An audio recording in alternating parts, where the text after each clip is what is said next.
And we're off.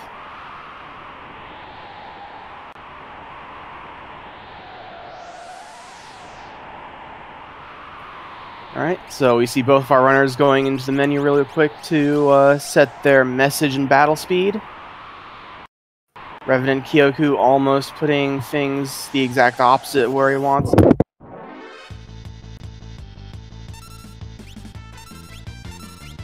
We set the battle speed to 6 because 6 is the slowest. And you might be thinking, well, we want to go fast. Why would we make battle speed slow? Battle speed only affects monsters, so perfectly fine for that to be slow, because then they're going to get fewer attacks in, we're going to take fewer damage, and that means we're also going to be spending less time healing too, so it's a nice little combo there. Message speed governs those battle messages, so like that Bioblast that popped up at the top of the battle screen for both of our players. That goes by a lot faster on message speed 1.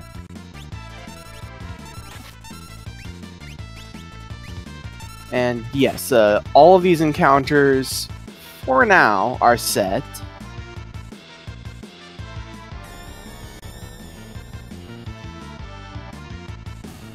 We have a pretty scripted run up to the Narshe mine.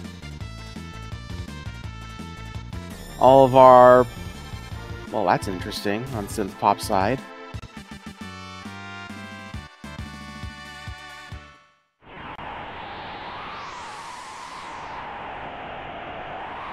I don't know what to call that. Actually, I know exactly what to call that. I just don't know if I can say that on stream.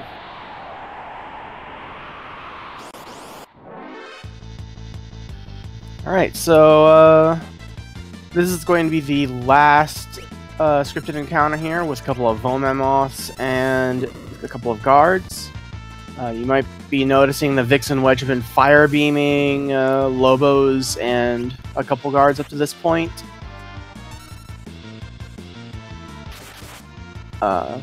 Vomemoths and Lobos both have boss tags, which means that they are going to be unrunnable encounters.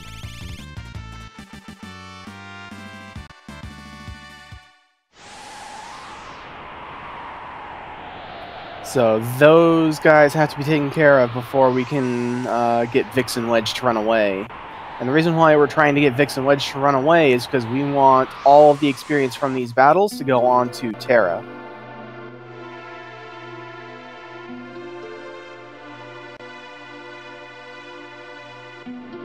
Synthpop getting through the Narshe mine with no encounters. Pretty lucky on his end. Revenantkioku getting into a were-rat encounter. And learning the hard way that were-rats in fact absorb poison, so if he wanted to get some experience on Terra from this fight, he would have wanted to have Terra multi-target a fire, similar to what Synthpop just did. And then, yeah, set up the runaway during the animation. Wow, that's a pretty spectacular step to get an encounter on for Synthpop.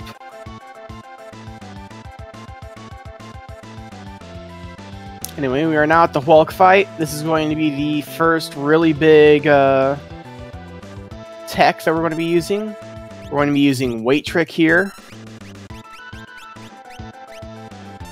Synthpop queuing up an early heal force. That's going to mess with this timing on skipping Whelk Trick, or on skipping Whelk's Grew phase.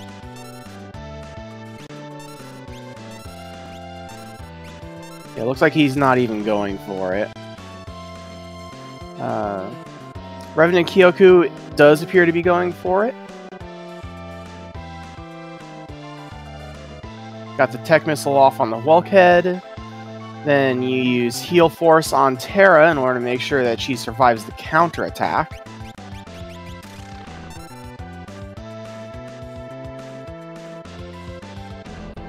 Yeah, and Revenantkioku not getting it either. So ideally what both runners wanted to have happen here is they wanted to get the first tech missile off from Terra as fast as possible, because tech missile is by far the most damaging attack that you've got.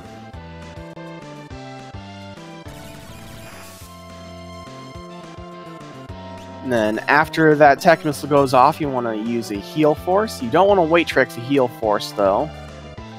Weight tricking the heal force will mess up the timing and also cause you to waste some of Terra's ATB.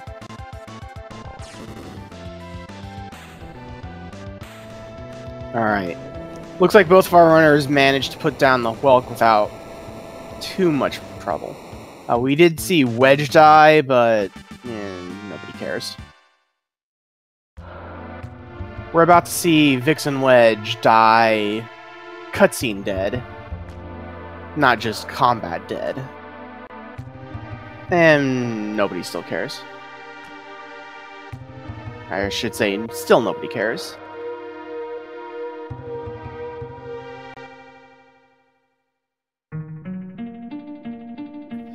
But yeah, the usual timing for that Whelk fight is to get a quick tech missile off of Terra, to weight trick that tech missile so that Whelk's shell winds up being a little bit behind Terra in ATB.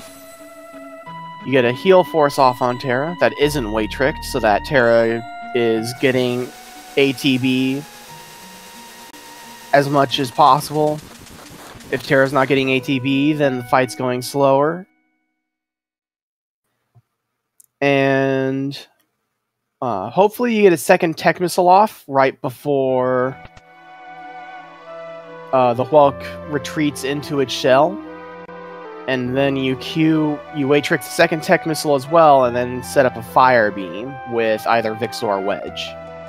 If you fire beam the shell while the shell's ATB is almost full, and if the shell's ATB fills up during that fire beam animation or the subsequent megavolt counter, the megavolt counter will actually eat the Whelk shell's turn.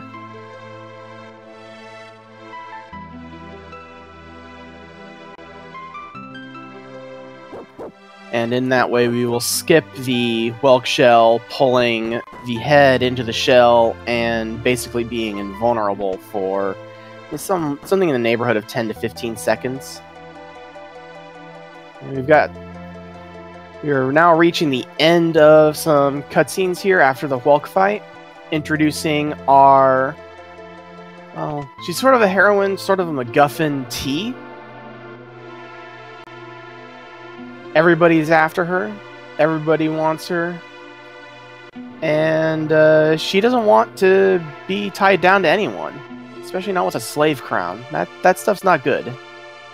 But we're going to be seeing both runners now going through this particular cave in Narshe. And they're going to be using fire in order to clear out every encounter that they come across here. What they're looking for here is they're looking for Terra to get to level 6. And the reason we're choosing to grind here is because experience for Terra right now translates into levels for pretty much everybody down the road. Because the level of characters as they join your party for the first time is going to be based on the average level of everybody in your party right now. So levels for Terra now means levels for everyone later.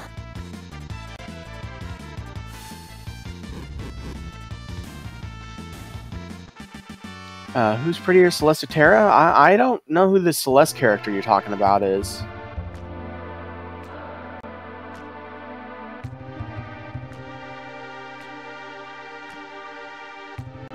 Synth pop triggering the cutscene to fall down the hole. I did not see if he got level 6. There would be a telltale Terra learned ant dot. I usually use that as my indicator that Terra has hit level 6.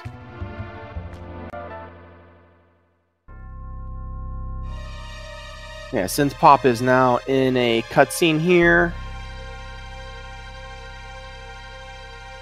I didn't see Revenantkioku get level 6 either, but he might have. He was definitely grinding fights.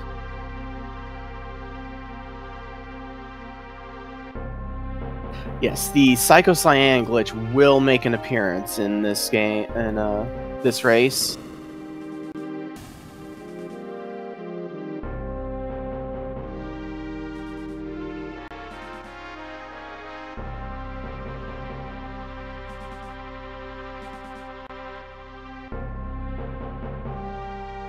Now we're into cutscenes again. After these cutscenes are over, we are going to be introduced to the hottest couple of the Super Nintendo era in all of video games at this time. And of course, that couple is going to be L and Kutan.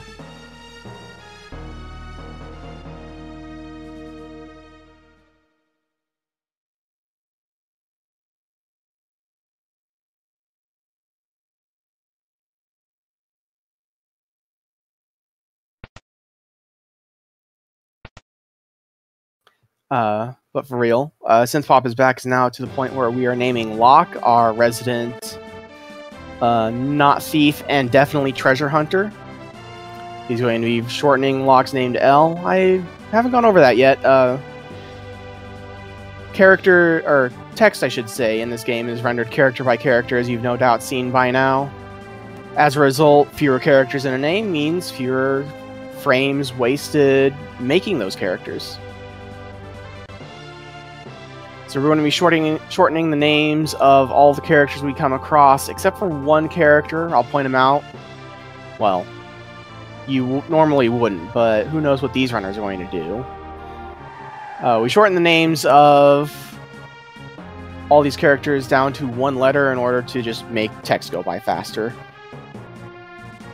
And we're going to be coming across our first sort of three-party segment active sort of tactical combat situation.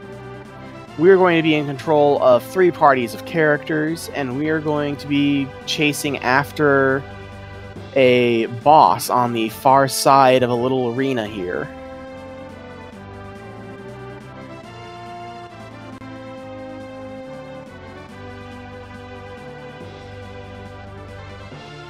Now what we can see here is, yeah, Synthpop doing the standard strategy, it appears. Oh, maybe not. But yeah, he is definitely working with Mog. Mog's party there also has the aforementioned Kutan in it. And what you saw there is that he walked past a monster pack. If you get them, or if you try to walk past them when they're stepping, when they have their leg forward in their sprite animation, you will not trigger an encounter with them. And we use that to skip all these encounters and get to the guard, or not get to the guard, get to the marshal as fast as possible.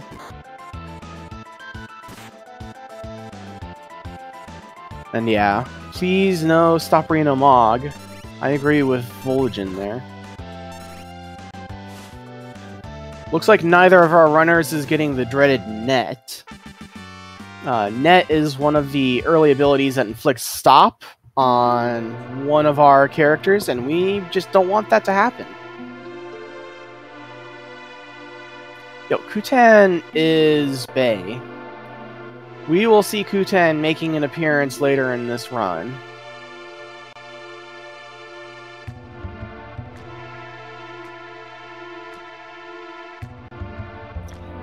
More like, it's about an hour 10, hour 15. It's, well, not quite an hour 10, hour 15. Actually, yeah, about an hour 10. It's pretty close to the end of the run. And yeah, I will definitely bring it up when we come back to it.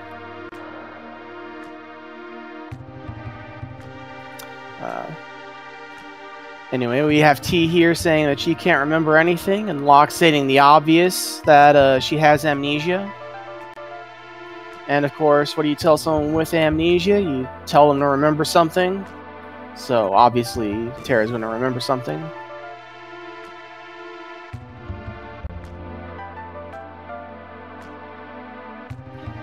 And now we're going to be walking from Narshe to what we like to call in the community Cutscene Castle.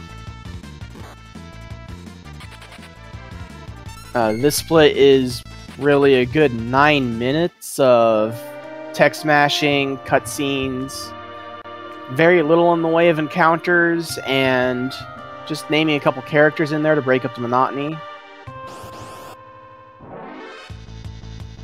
Synthpop taking a dangerous desert encounter, so this is sort of the one notable thing about this segment. Since these guys are not on the seed manipulation and not on step route, they have the potential to encounter enemies in the desert. And these enemies can be really dangerous. This is going to be the first regular enemy that you encounter that will be able to inflict the stop status. And that could lead to a character death, or at the very least, a whole lot of time loss. Thankfully, we have the seed manipulation that enables us to just not get desert encounters.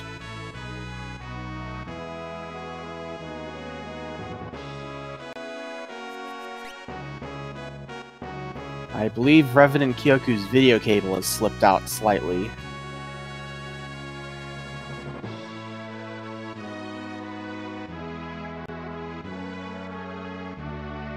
Yes, that is not normally part of the game, just so you guys know.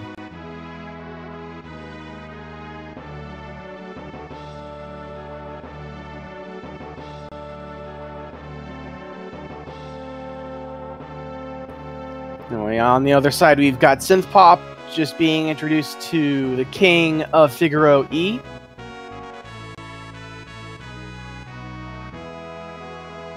And he is now walking over to E's bedroom in order to talk to E's nanny to name E's brother, S.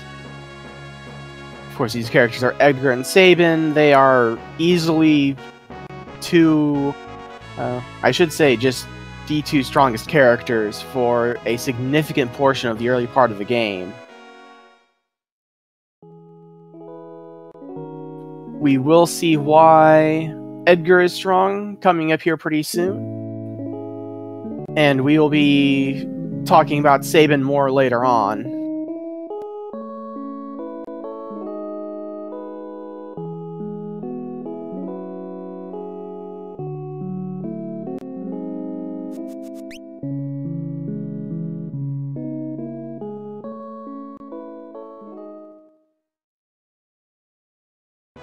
Anyway, we've got some more cutscenes coming up here, so I'm going to be talking a little bit about what we're going to see a little later on.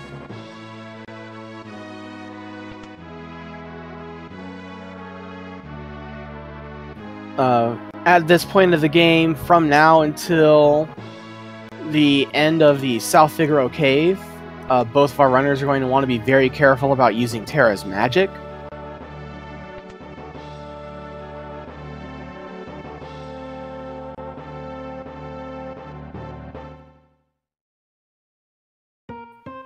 Terra's magic is going to... the first time Terra uses magic, either in the upcoming boss fight or in the cave that our players are going to be in afterwards, that's going to trigger a 40-second cutscene, and that's even with, you know, holding down the A button to advance the text as fast as possible. So quite a lengthy cutscene. And we don't want that to happen, so Terra's magic is going to be on the back burner until we get to the next major dungeon, which is going to be Mount Colts. And in that dungeon, what we're looking for is we're going to be doing sort of a grind as we get to the boss of that area. We're going to be killing all the encounters, and what we really want to see is 3 specific levels for our 3 specific characters. Level 10 for Edgar, level 9 for Locke, and level 8 for Terra. This means a fairly significant amount of experience for Edgar and Terra, because Terra needs to gain 2 levels, and Edgar needs to gain a higher level. Locke's experience obviously winds up not mattering quite as much, but you still want him to get to level 9. And again, this is all because we want to get the new characters coming into our party at specific levels, or at least a minimum level.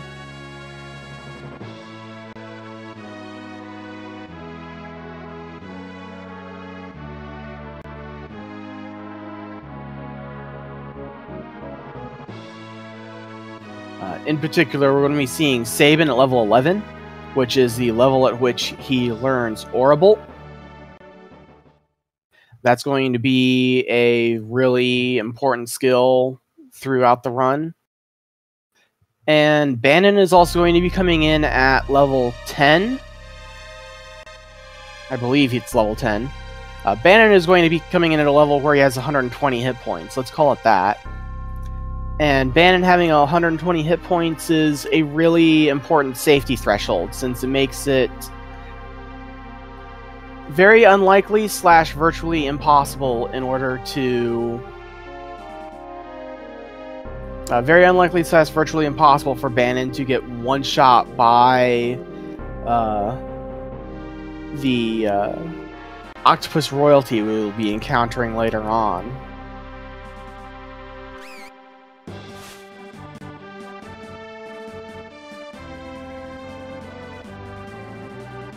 Learn Suplex? Oh, that's also an important skill. That's going to be an important skill for a skip coming up later. I will point that out when we get to it. Really, all of Sabin's blitzes are important at one point or another.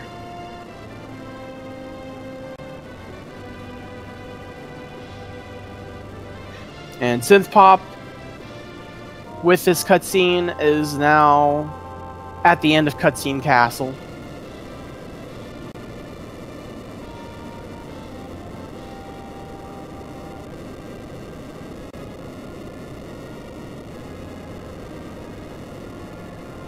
And now we are fighting the boss of Cutscene Castle, which is really not much of a boss. Edgar is much more of a boss.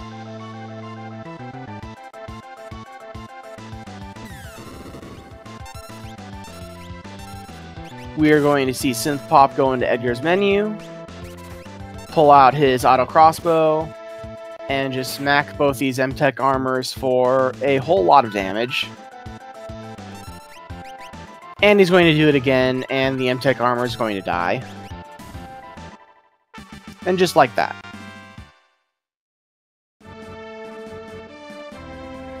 Auto crossbow is going to be a very powerful tool for Edgar that we're going to be using for really all the way up until Ultros.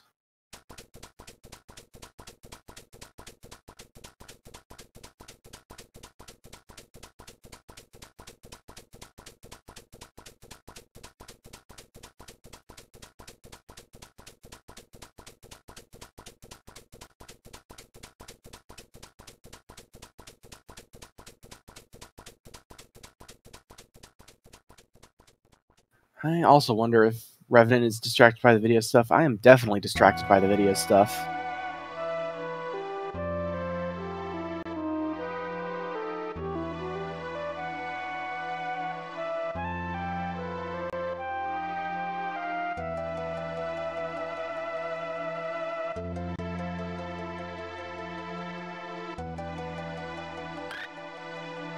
Alright, so we ride a chocobo there down to this cave. This is the South Figaro Cave.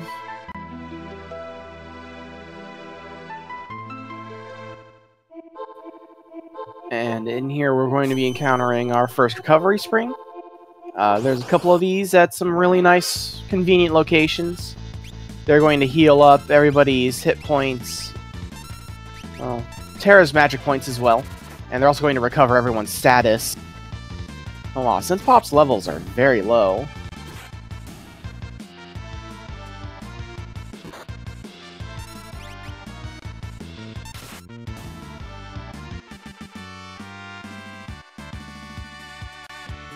Oh, there's level 6 for T.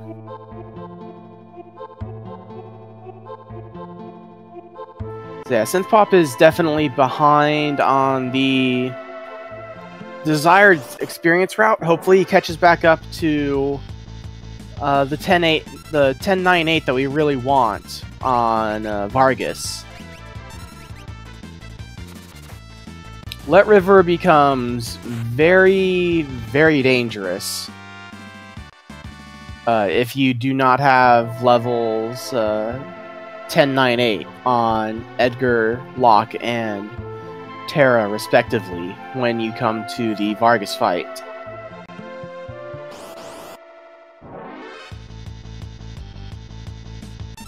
And revenantkioku, I'm sure, is still running.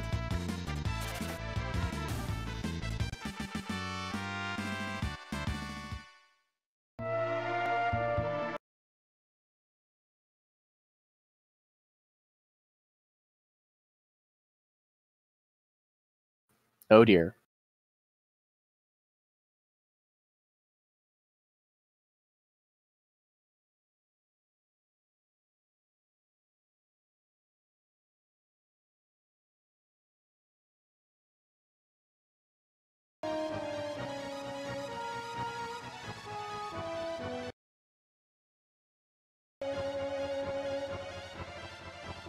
We're professionals here, folks. I promise.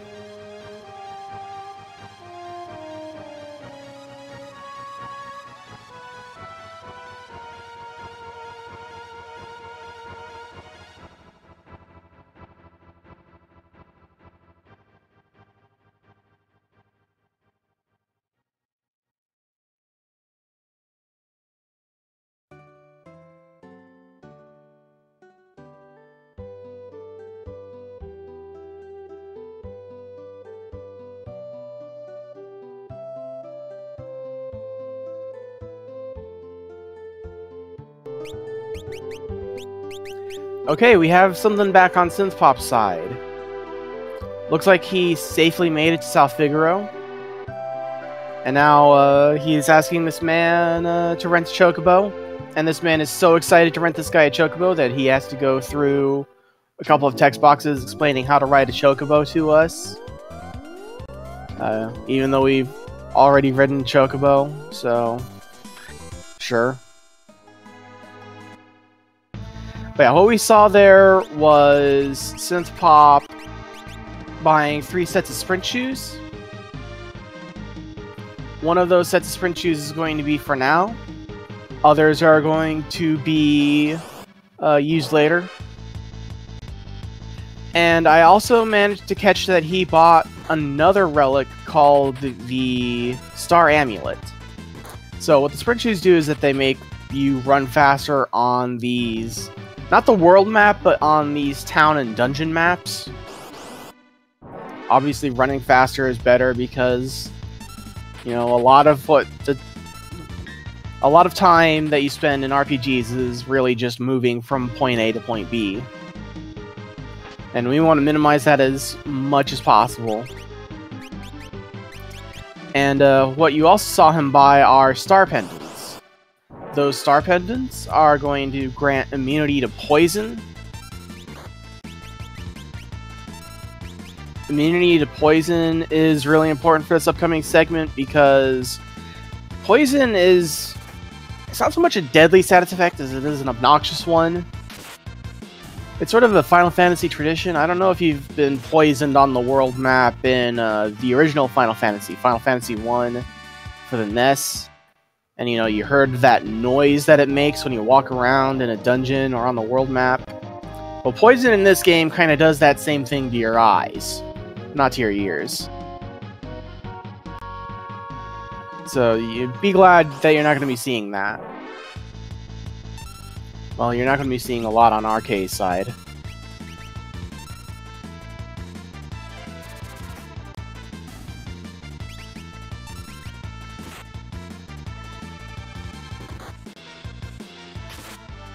But yeah, generally if somebody gets poisoned along this stretch, you're going to want Terra to cure them immediately.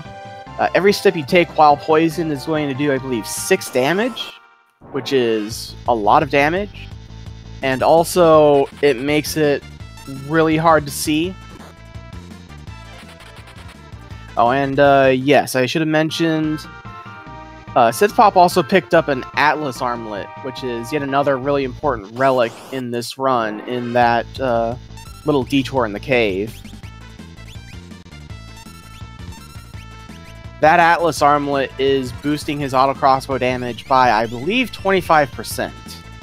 And that is just enough to...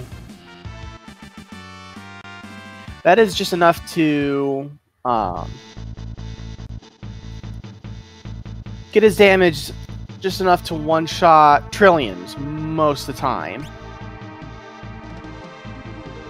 And that's going to be especially important in this segment because you're going to be probably getting a lot of encounters like this. Just 2 Trilliums by themselves. High chance that auto crossbow instantly... Oh. He did not want Terra to run away there. But high chance to just instantly kill both Trilliums.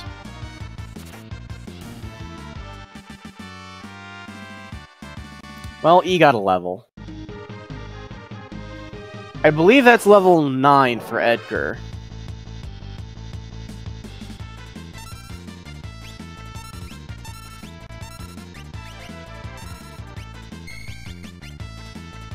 It's going to be hard to say, though. Synthpop getting a pack of 4 enemies. There are 2 different packs of 4 enemies. One of them has a Trillium, the other one has a 3rd Serpius.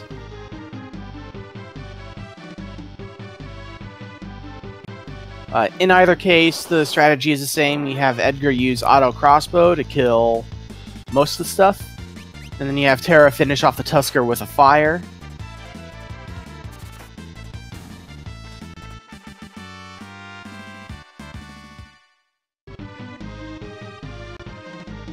And yeah, those 2 encounters are by far the best encounters for experience. Oh, and here's that Bane Touch I was talking about. Well, I wasn't talking about the Bane Touch specifically, but Bane Touch is the attack that poisons. And you saw that it missed right there, both times that it was used. That just saved Synthpop 6 MP on Terra. So... it's a very viable safety to pick up those star amulets, both for this section and for later on as well.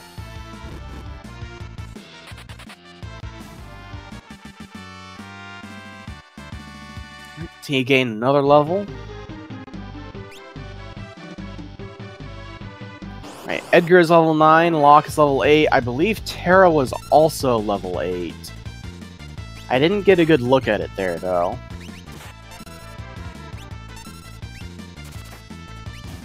Yeah, revenantkioku is having capture issues, I believe.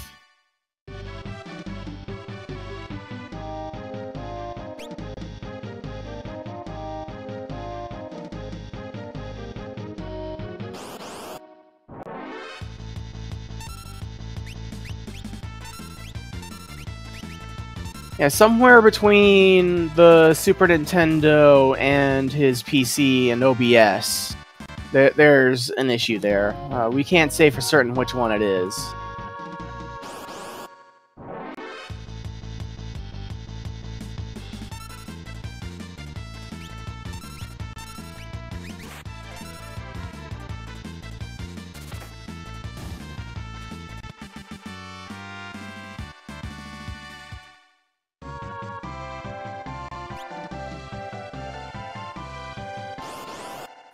So yeah, Synthpop here just grinding up the necessary experience to engage Vargas and have a safe trip down Late River, or at least as safe as it can be, given that he's not going to be manipulating it.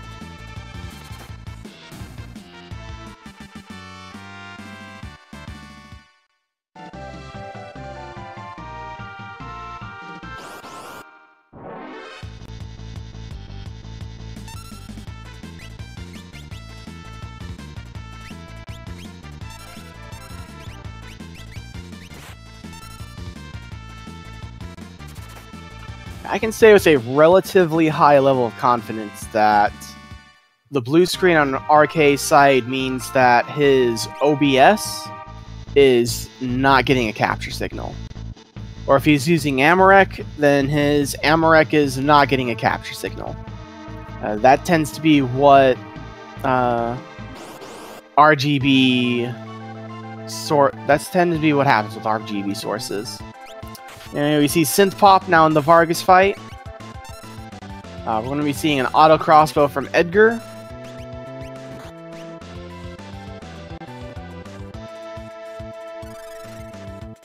Normally the strategy is to auto crossbow with Edgar and then get 2 fires with Terra.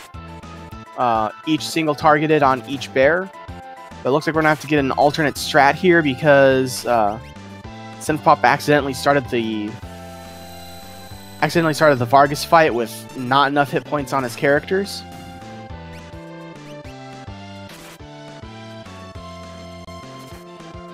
Alright, looks like he had 2 auto crossbows and 2 lock auto attacks in order to finish off those bears. That works just as well. And now he is going to set up his attacks and really just hold A for the rest of the fight. Since we set our cursor to memory before, that's just going... holding A is just going to have us casting fire with Terra, auto-attacking with Locke, and shooting the auto crossbow with Edgar.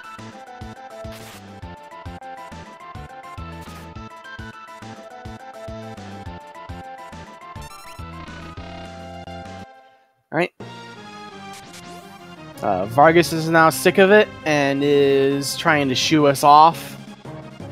And suddenly S shows up. Or should I say Sabin.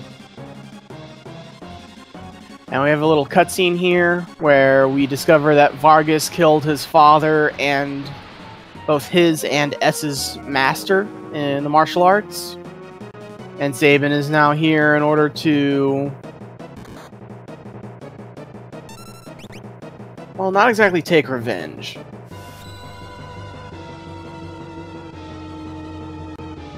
Ooh, we have an incorrect blitz input. And suddenly revenantkioku's stream is back up. Looks like he got the pummel off. This is the first of Sabin's blitzes. And is the only blitz of Sabin's that will end this fight. Once you get to this portion of the Vargas fight, a pummel will one-shot Vargas all the time. No matter... well, you could technically kill him with auto attacks, I believe, but... because of the Doom Fist that Vargas uses, it's really not... it's really not feasible.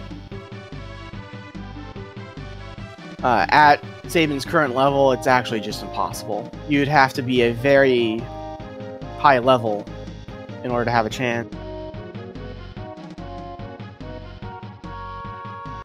And now Sabin has joined our party. I didn't see it before, but it looks like RK has a deadlock. That is not important.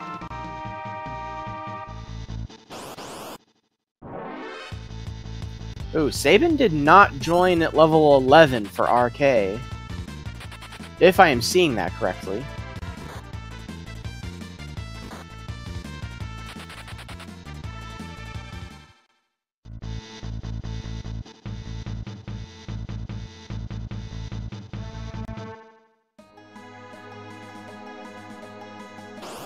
It's possible that Synthpop also has a level 10 Sabin.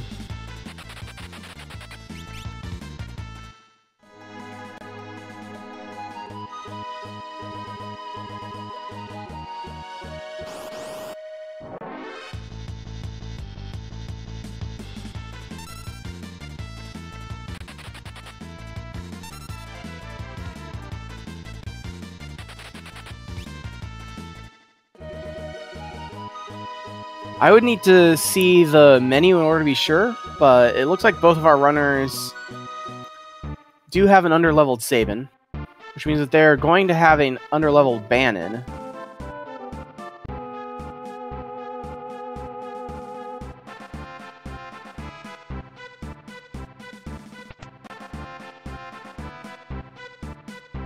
Yeah, that is a level 10 Sabin.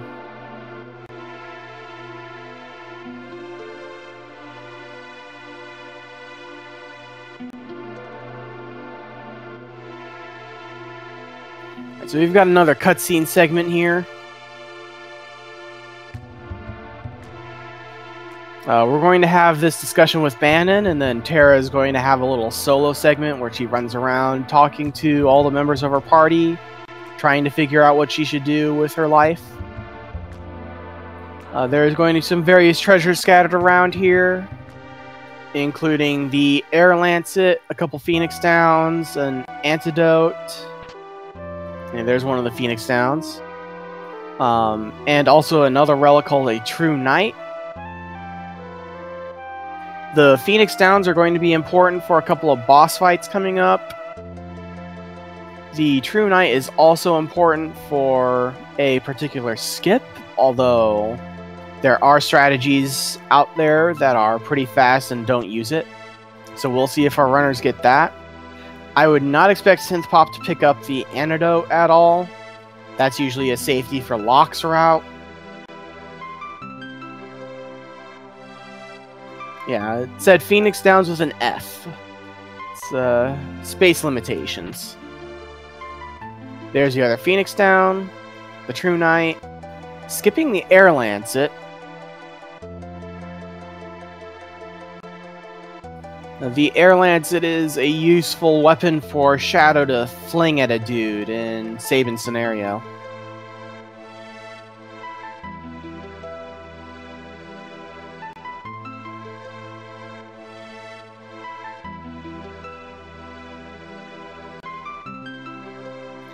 So now, finally, at the end of this cutscene, we're going to be talking to Bannon 3 times.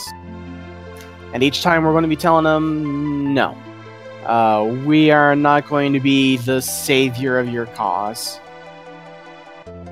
If you happen to say yes and agree to help out Bannon in his endeavors, you'll be rewarded with a gauntlet, which is a relic that is bugged. It's not that it doesn't do anything, it increases your base weapon damage, I believe. Which is a nice little boost, but unfortunately it doesn't seem to increase it by as much as it's supposed to. And it certainly doesn't boost your damage output as much as the Genji Glove does.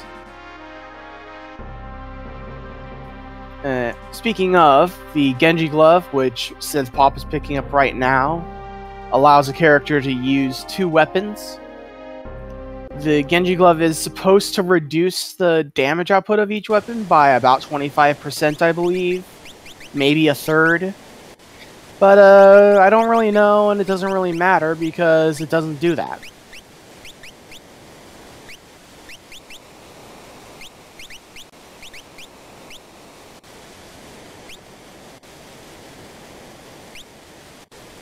Okay, so Bannon on Synthpop's side did wind up having the requisite 120 hit points. So I guess these levels are adequate for Bannon not instantly dying to Octopus Royalty.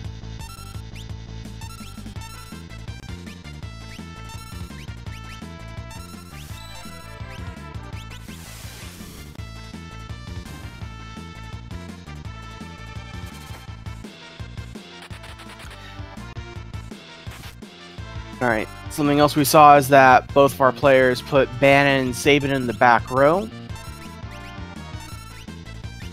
That's a nice safety.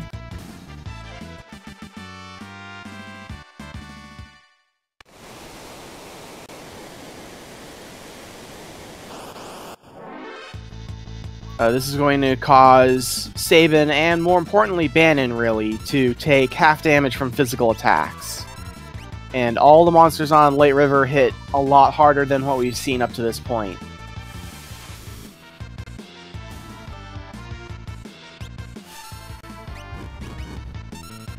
And this is of particular importance to Bannon, because if Bannon dies, then that's a game over.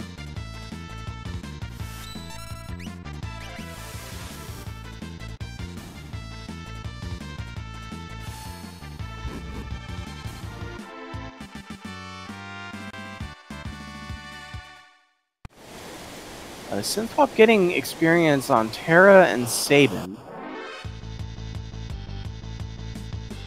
It looks like he wants to get that 11th level on Sabin. Which will be nice. I believe that 11th level will cause both Shadow... I should say all of Shadow, Cyan, and Gao coming up in Sabin's scenario to have an extra level. Ideally, you would have gotten that before this point, though. Yeah, there's Sabin's level. I believe Sabin is now level 11.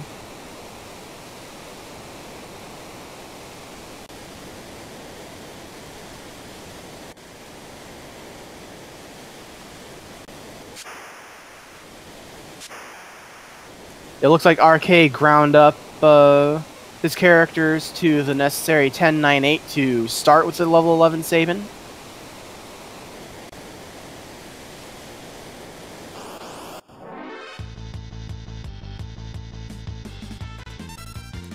Right. And Synthpop is back, making the most important left turn of his life. If you happen to go up there, then you just go around in a little loop, you fight a couple encounters, and then you wind up right back where you started. The shortest route on the river is to go left both times, and so far it looks like our runners have managed to do that. Synthpop doing some safety healing. Also using a sleeping bag to restore Terra's magic points. It's a nice touch. Synthpop did not front row Edgar, like revenantkioku has just done.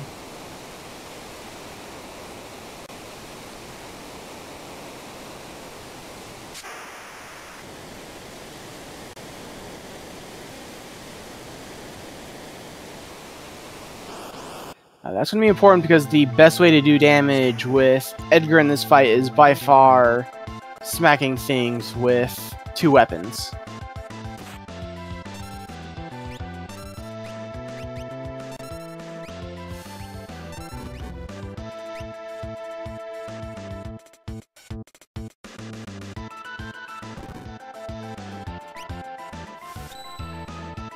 Yeah, it looks like Synthpop is just going to be using auto crossbow for this fight. Oh, never mind, he just rode Edgar. So he will be smacking Ultros with Edgar.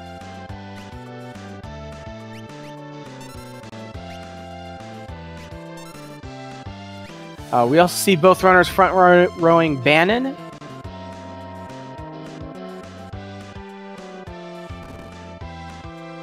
Ooh, Terra taking a dirt nap on RK's side.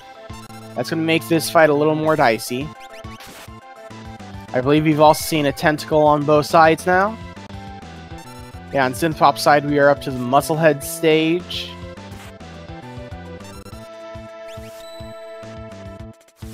Right, so Synthpop is in a dangerous position right now. He's going to want to get a multi-target. He's going to either want Ultros dead or to get a multi-target heal off, because the next attack on Ultros from Ultros here is going to be a multi-target tentacle.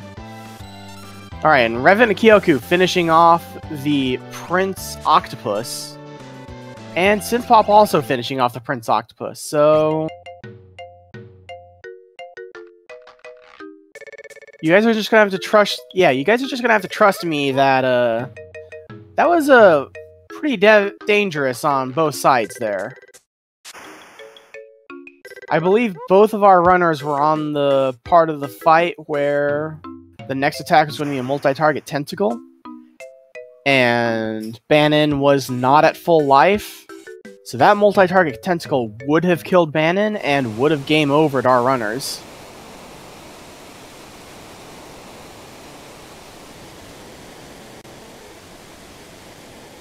And yeah, revenantkioku obviously having a slightly better Ultros fight than Synthpop, and pulling ahead as a direct result.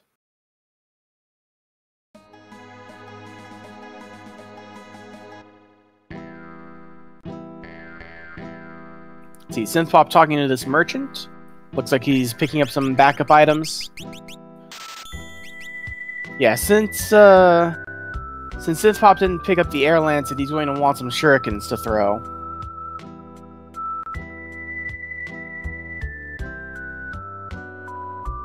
RK not talking to the merchant. Personally, I endorse not talking to the merchant.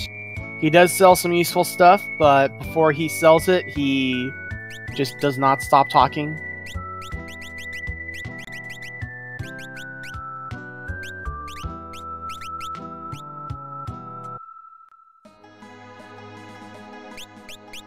Oh, Synthpop doing something interesting here. Normally, what we saw there was Synthpop taking Shadow's ninja gear and putting it on Sabin. That is going to give Sabin an extra bit of defense, magic defense, and agility, all of which are just makes him nice, a little bit more effective in every way, which is really nice to have. Then what he did is he went back to Shadow and optimized him. That's not the typical route. But I can see some appeal in it. That's going to result in Shadow having a lot more defense during this segment. However, unless he empties out that gear before Shadow leaves, then he's going to have a stark naked lock during his scenario.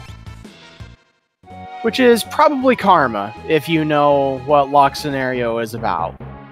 Lock might kind of deserve that.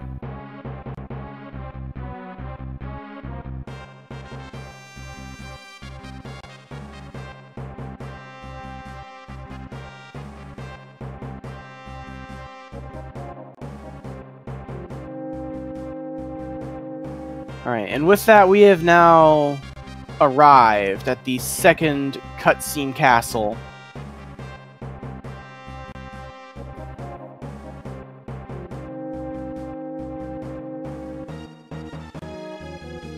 And we are introduced to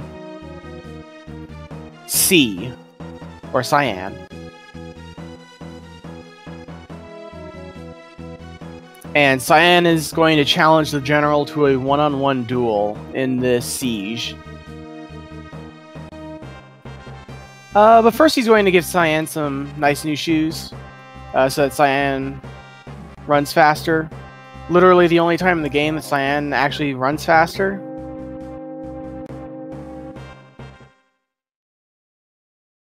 And he's also going to turn up the battle speed to 1.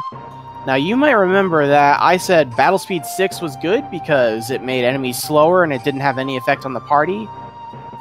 So, Cyan is just... So, revenantkioku is just making enemies faster. Well, it turns out the way you one-shot the general is with retort. And in order to actually get that retort off faster, we want the general to move faster.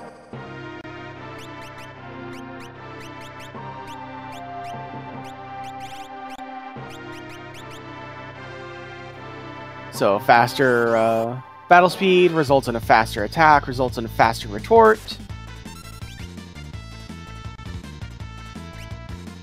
You get the idea.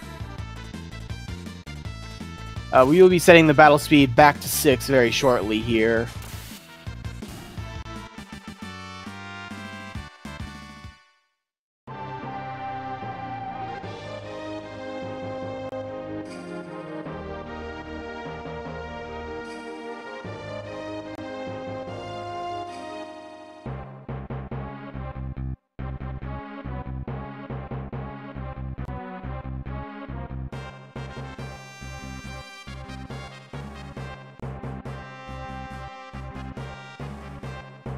So we've got more cutscenes here.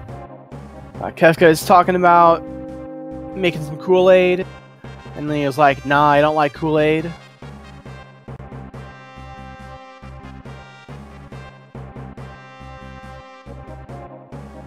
But Leah's been summoned away by the Emperor. And so now Kefka is talking to his dudes.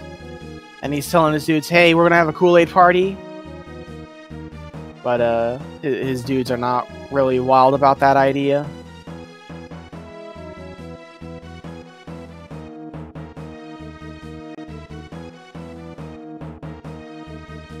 Strangely enough, Kefka seems to be the only person in the Final Fantasy VI universe that likes Kool-Aid.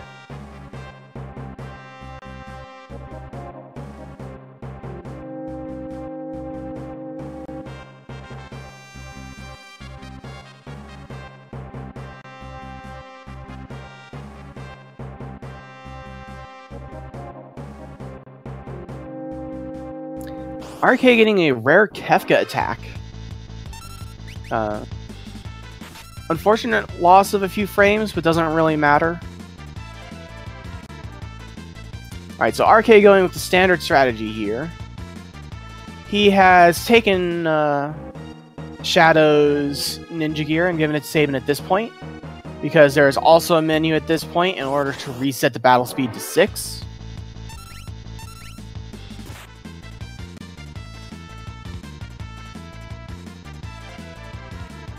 And we really want the battle speed to be at 6 for this Templar and Soldier fight. These dudes hurt. Oh, we got the Rururus. Let's get some oh my dogs in chat. It's your job, dudes. Oh my dogs.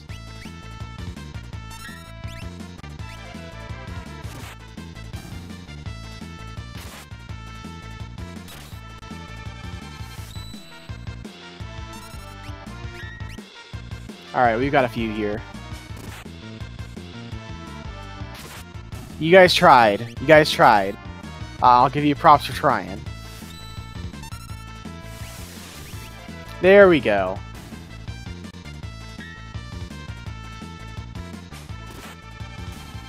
Alright, so something that we see on Synthpop's side, throwing a shuriken there. Normally what we'd see thrown there is the Air Lancet that RK picked up and Synthpop did not. RK did not have to throw his Air Lancet because he had the Ruru. And Synthpop had to throw a shuriken because he didn't pick up the Air Lancet. Either way, the Templars are now dead. And now we've got Kefka's Kool-Aid party. And turns out Doma really doesn't like Kool-Aid. Like, everybody's drinking this Kool-Aid and they're all just falling over.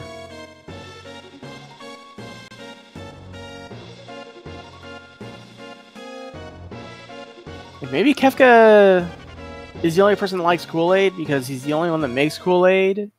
And on top of it, he's really bad at making Kool-Aid, so like it tastes bad. I guess that's a possibility.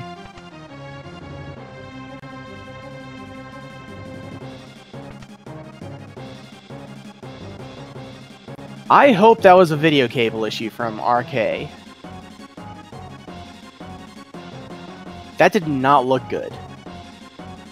Back to Synthpop.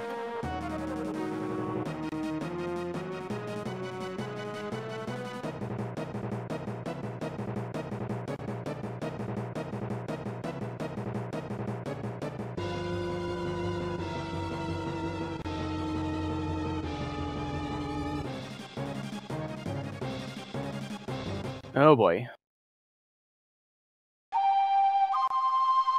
Well, yeah, it looks like RK had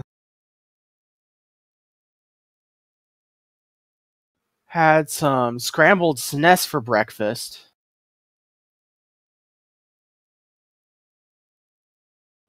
So he has lost considerable amount of time here. He is attempting the noble effort to stay in the race.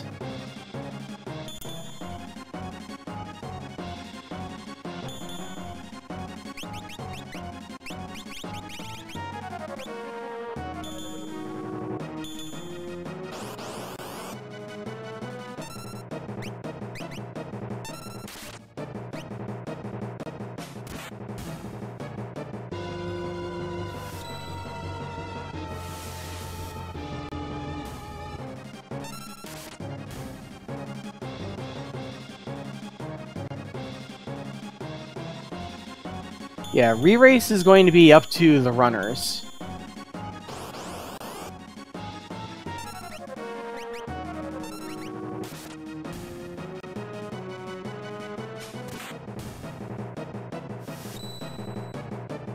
I am in SRL chat. So I am seeing the discourse between everyone that's going on. RK at this point has not yet asked for a re-race, so I don't know. We'll see what happens.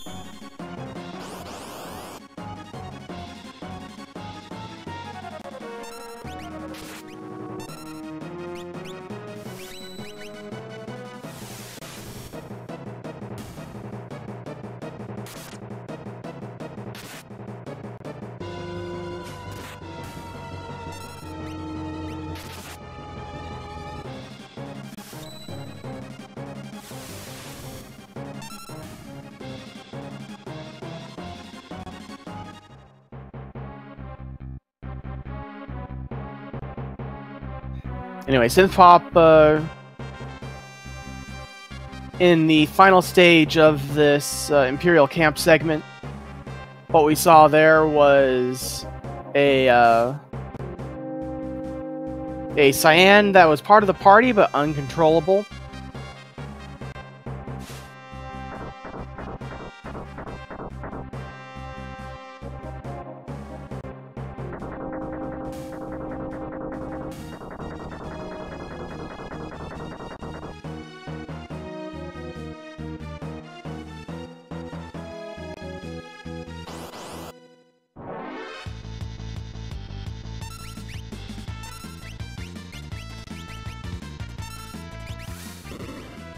We're going to have some M-Tech armor fights here.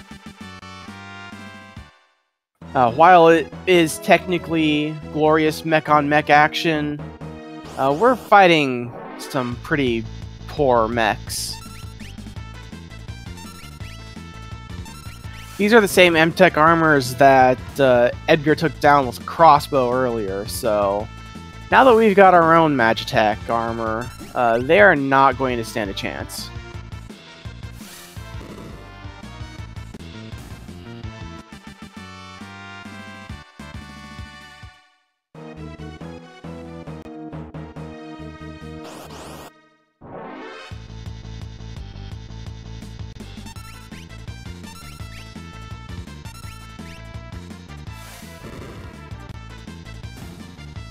So catching up on a little bit of what happened earlier while we were distracted by RK's technical issues. There was a segment where Cyan was essentially on autopilot as a part of our party. It looks like Synthpop had put him in the back row, so his auto attacks were not doing enough damage.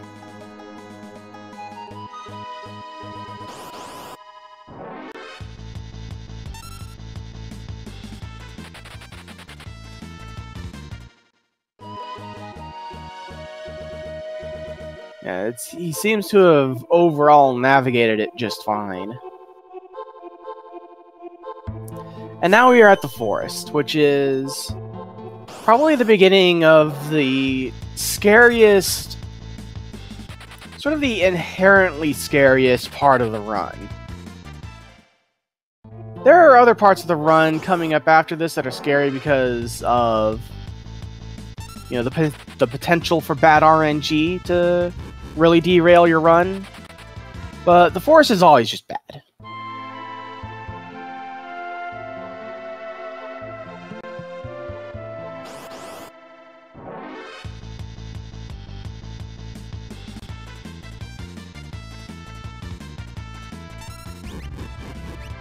Yeah, the train is definitely scary, but I sort of lumped the train and the forest together, and this is why the forest is scary. This pits are attacked by 3 ghosts, and we've already seen 2 fires, I believe. And there's a 3rd fire. Those fire animations are not only taking up a lot of time, but they knocked off, it looks like, 90 hit points from each of Synthpop's characters.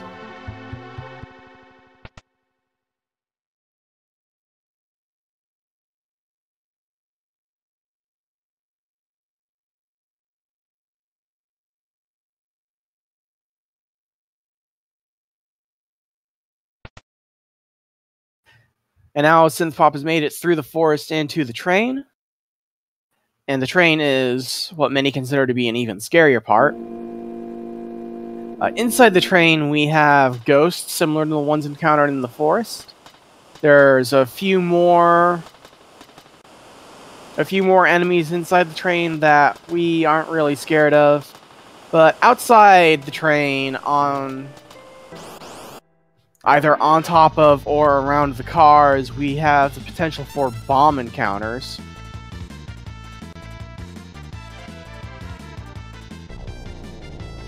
And those bombs know a special spell called Blaze. And that Blaze is going to do a whole lot of damage to whoever it hits. That is some really bad ghost NPC RNG from Synthpop, getting body blocked there for a few seconds.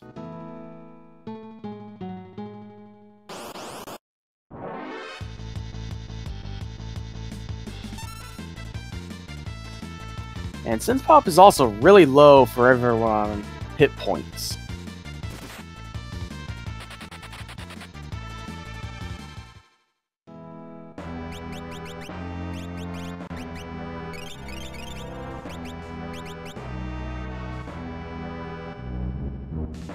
Yeah, giving everyone a little healing there.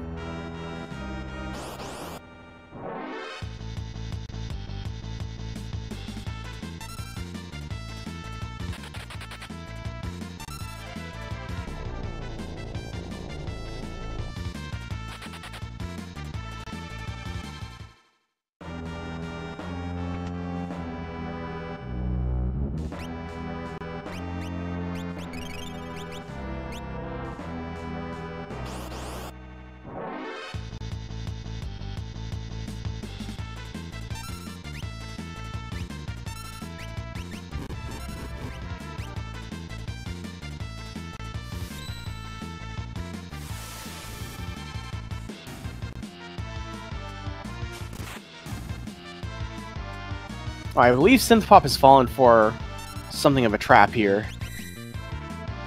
See, the ghost said no escape, right? But in this fight, you can actually escape just fine.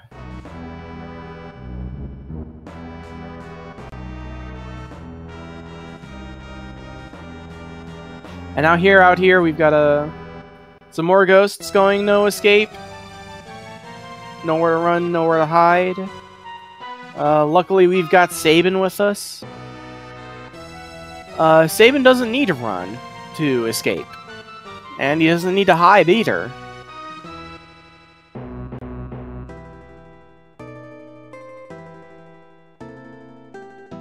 As we can see here, Sabin is just going to jump.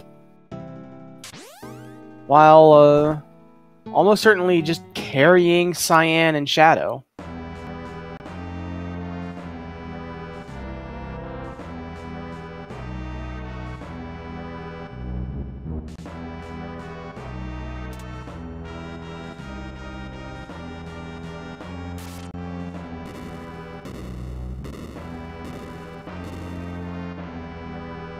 Alright, and he successfully enters the train car, uses the switch to detach the rear train cars.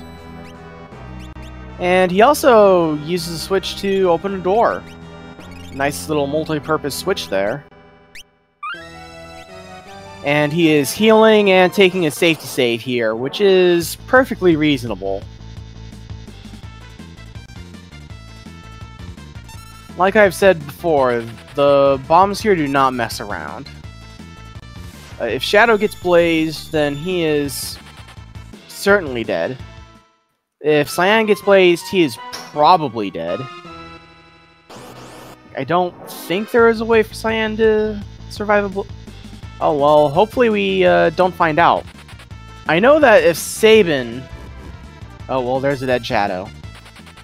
If Sabin is on full health, then he will survive one blaze with the tiniest amount of hit points. I believe Cyan's magic defense is just a little bit too low for that, though.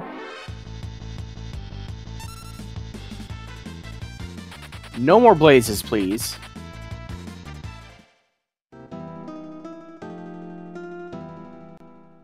I suppose if Synthpop gets blazed into oblivion, that would equalize the race somewhat.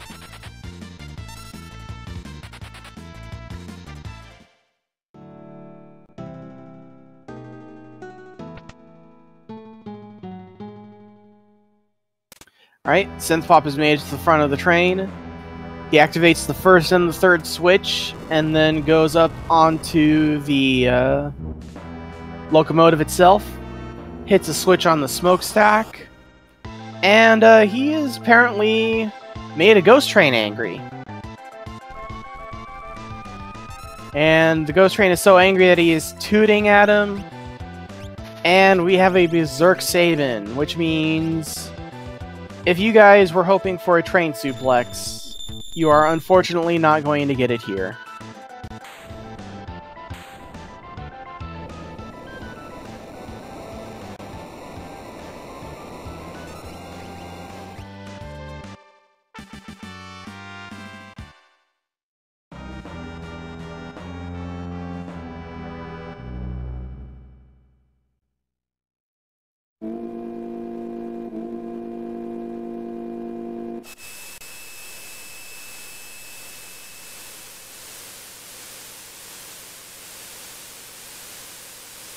Alright, and the train is pulling into the other side.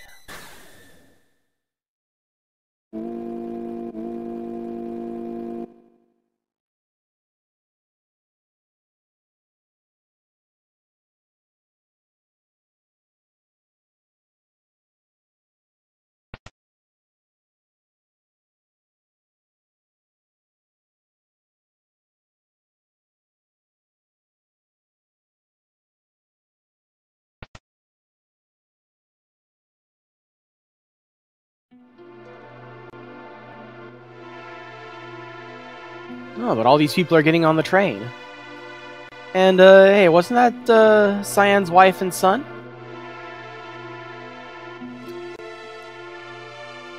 Yeah, it looks like it. Cyan certainly thinks so.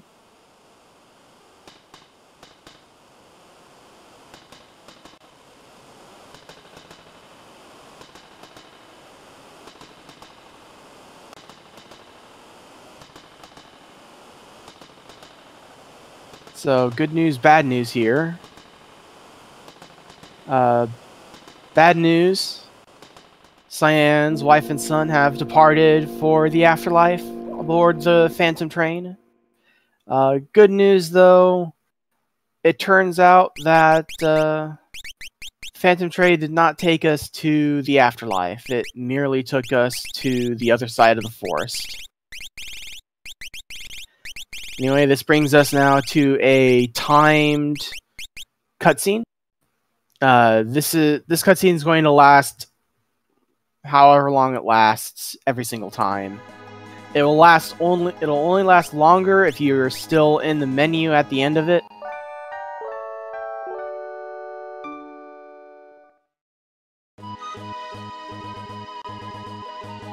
And as we saw there, that is an ideal opportunity for our runners to do some necessary equipment changing. In particular, what we saw, Synthpop removed Sabin's sprint shoes. We still have sprint shoes on Cyan, so we don't really need Sabin's anymore. Those sprint shoes are going to be given to Locke later on.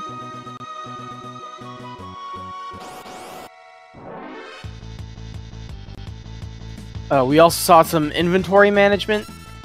We've got some important items coming up, and we want those to pop in at the top of the item menu so that we can get at them nice and fast.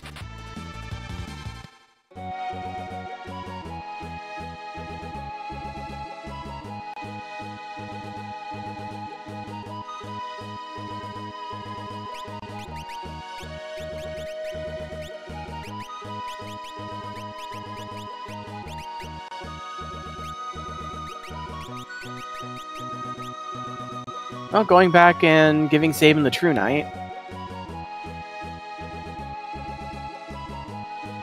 And Synthpop is... Okay, Synthpop's taking a safety save. I was wondering what he was doing. Yeah, what we saw there Synthpop took off all of Cyan's armor. This is for a skip that we're going to be doing here. We're basically skipping the Rizzopass boss.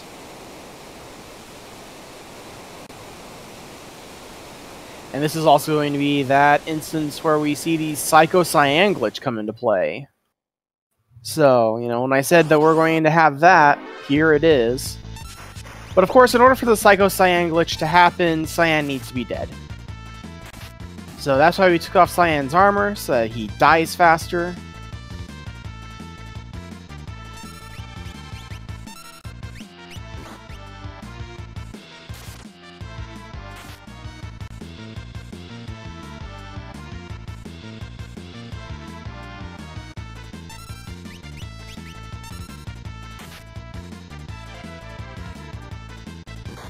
Ooh, that's kind of annoying.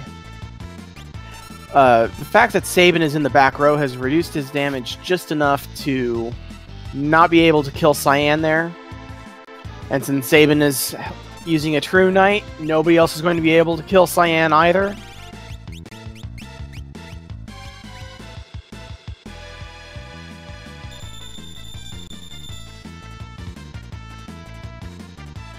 But yeah, Cyan has now been revived. Sabin's True Knight is going to ensure that Cyan does not die. Which is nice because we don't have any more Phoenix Downs on Synthpop's side. And there's the retort. Here's the suplex. No, it missed. Oh, Cyan got you. And the fight's over.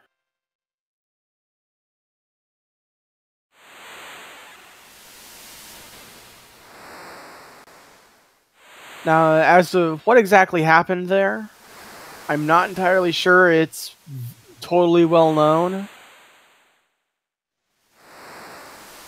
I believe the prevailing wisdom is that it has something to do with the fact that that piranha there gets hit with a physical attack, which is Sabin's suplex, and a magic attack, which is Cyan's retort, at the same time. And since it dies as a result of both a physical and a magical attack, the encounter trigger to spawn more piranhas just doesn't happen.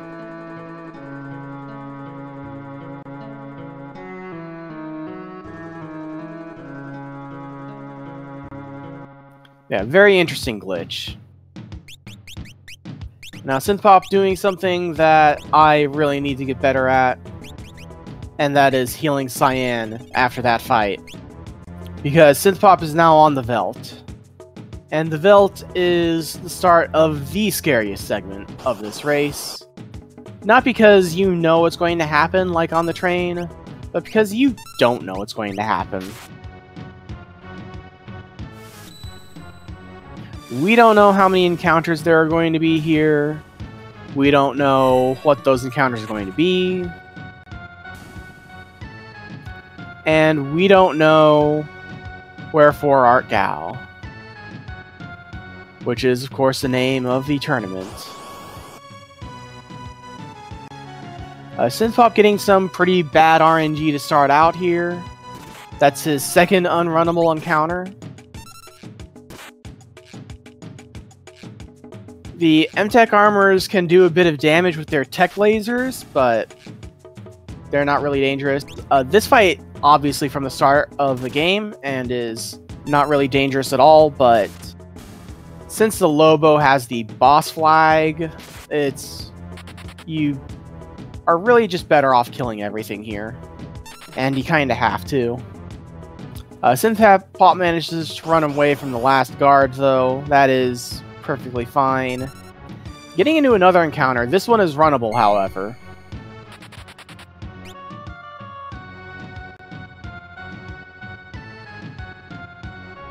And finally making it to Mobliz. So in Mobliz, there is a very important item we need to buy, and that is dried meat. Because there is a hungry child on the Veld, and if we get that child some dried meat, it will follow us. if you are wondering why this is a good thing, it's because that child has a shiny. And we want the shiny.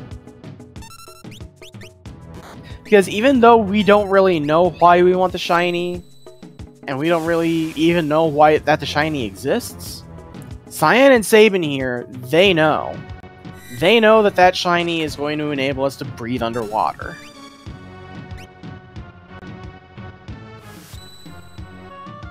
Right. But in order for that to happen, we need to find the child. So, you saw that Synthpop got a runnable encounter there and did not run away. That's because we need to clear out these encounters in order to find Gao.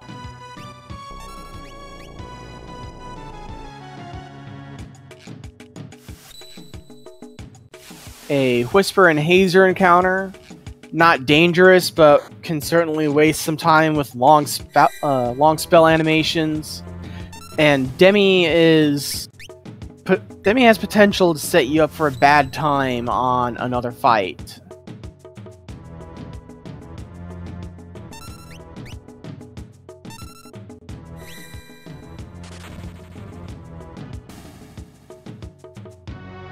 And we found our child.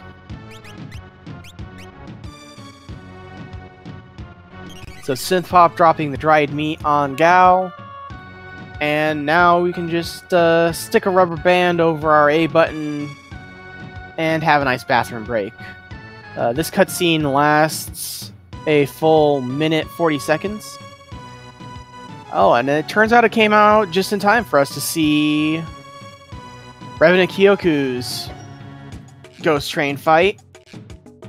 And he's just going to Phoenix down the Ghost Train. So, 2 runners, 2 Ghost Train fights, 0 suplexes.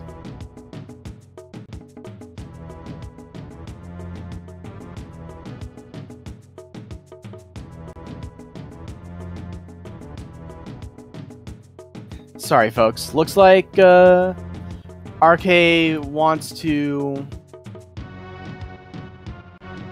He is still trying to win, in spite of the massive disadvantage he has incurred.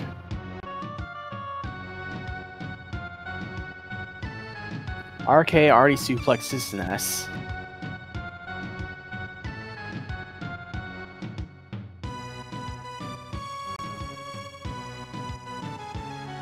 I don't think I can add any more to that.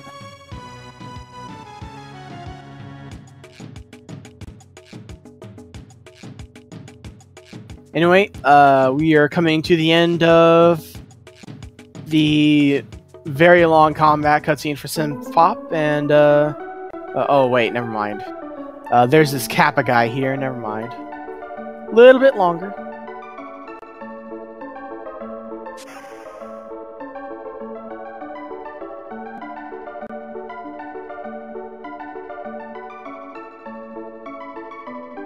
There you go, chat. I didn't even have to bully you guys into saying it.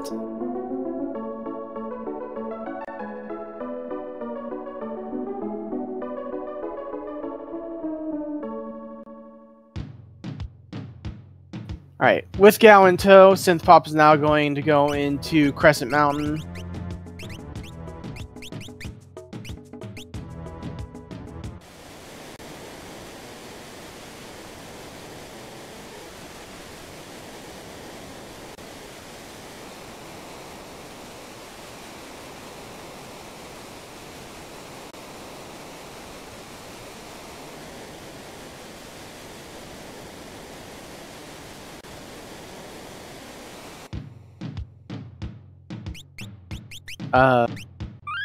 Oh, saving again?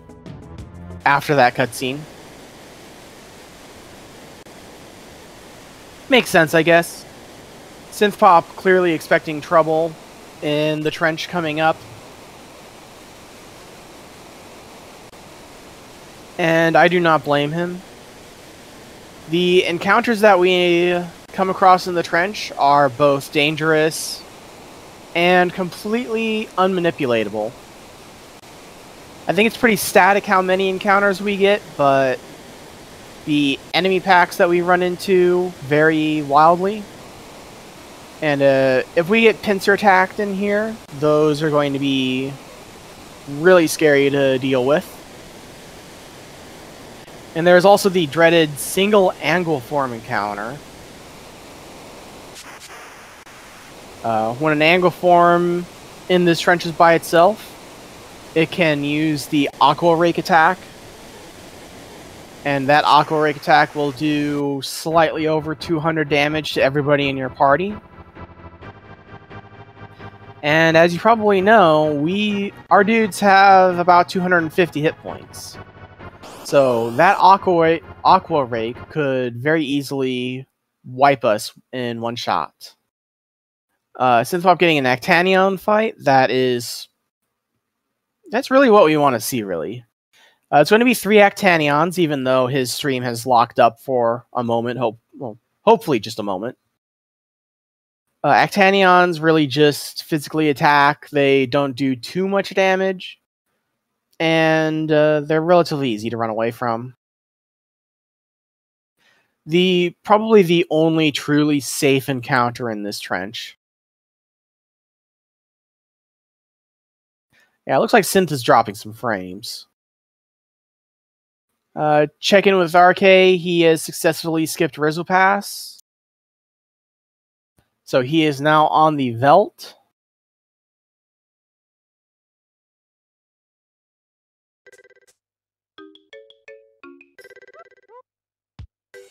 So the time difference between these two runners now seems to be exactly 1 Velt. No, the train did not suplex RK's SNES. RK seems to have suplexed his own SNES.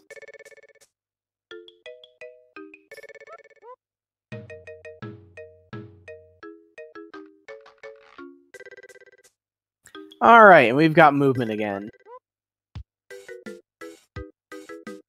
Synthpop's heart probably skipped a beat there when he saw that angle form name. We do not get in Final Fantasy VI or Final Fantasy III, whichever you want to call it. We don't get the number of monsters in each pack, unfortunately. So getting 2 angle forms and getting 1 angle form looks the same. But it was 2, which is perfectly fine. And he got away. It was also a preemptive. So that is the end of the trench. And the end of what is easily the scariest part of this run. And what we've seen now is Synthpop going up into Nikia and purchasing, first off, a Mithril Pike, which is going to be a weapon for Edgar down the line. And yeah, at least 11 smoke bombs. Looks like Synthpop picked up 21. 21 is nice for a little extra safety. You can use up all 11 smoke bombs and still wind up with encounters, especially if you are not on step route at this point of the game.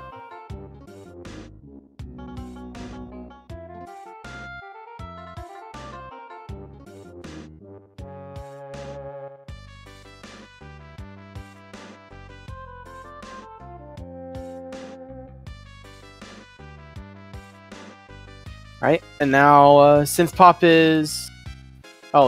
is doing Terra scenario first.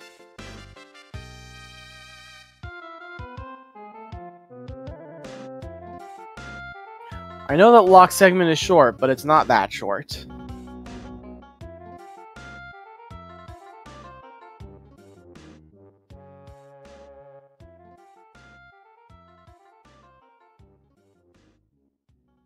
Right. Smoke bombing from these raft encounters to get away. These raft encounters are... interesting thing about Terra Scenario is that you're backtracking through some areas that you've been in before. So those specific areas are not going to have dangerous encounters. The raft is one of 2 segments that will have dangerous encounters, so smoke bombing from them as fast as possible is definitely nice.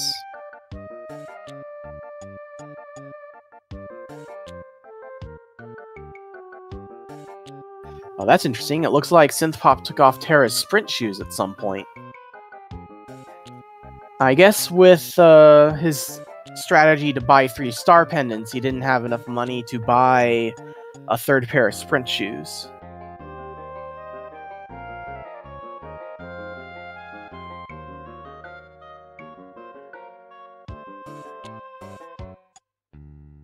Right, preemptive attack here with 3 were-rats.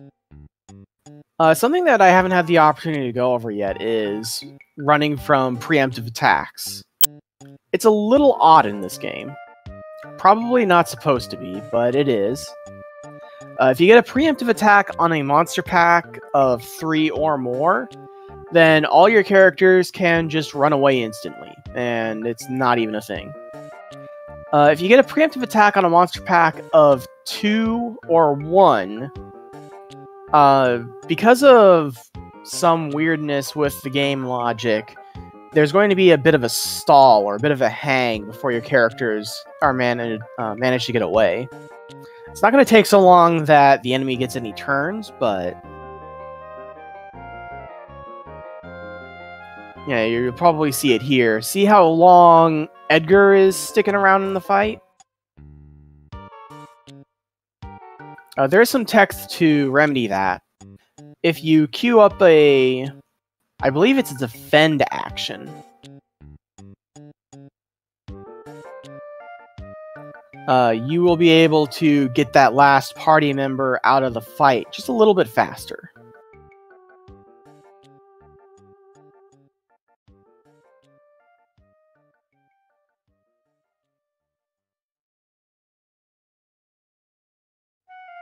Yeah, smoke bombing this encounter, not because it's dangerous, but because Synthpop has plenty of smoke bombs.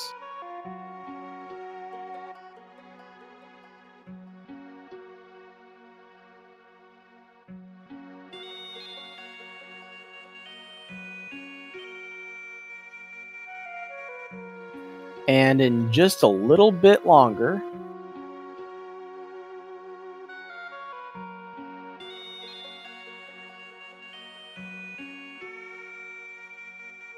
yeah, because of the way that the runaway hangs, if you don't know to queue up, or if you don't know which particular action you need to queue up, I believe it does sometimes vary. It can actually be just a tiny bit faster to just use a smoke bomb, even on a preemptive. But I think most runners will still just run away from them anyway.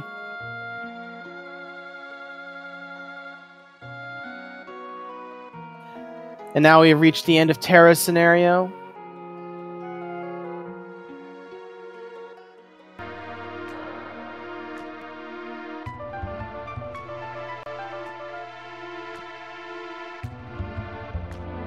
A bit of a cutscene here while Bannon and Arvis discuss strategy and the future of Narshe and try and figure out how they want to deal with the Empire. And now Synthpop jumps into lock scenario. Now, in a casual playthrough, if you, for example, have played this game yourself, you would probably know that this is a pretty elaborate scenario that involves stealing clothes from people and running away from fights and rescuing a lovely lady. In this case, though,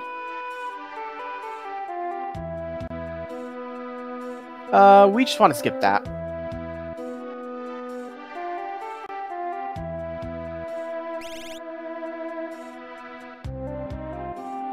Just like that.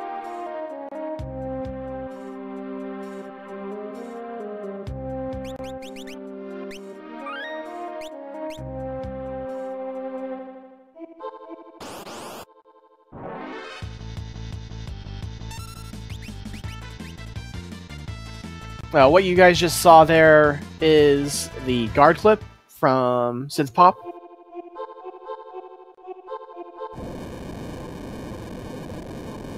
If you menu while that guard is changing tiles, you're able to move into the tile that he is also moving into at the same time. And then from that tile, you can just move past him. And if you move past that guard, you can use the west exit from South Figaro in order to get back to the world map. And then just go straight to the ending of Lock Scenario in the Cave of Narshe.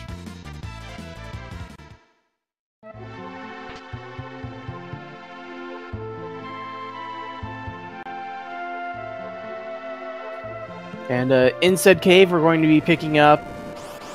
There are a number of chests in South Figaro Cave, none of which we bothered with our first time through because they all contain pretty much garbage that we don't care about. On the way back, however, one of those chests has been magically upgraded to a Thunder Rod, and that item is going to be very important for Locke to handle the boss of his own scenario.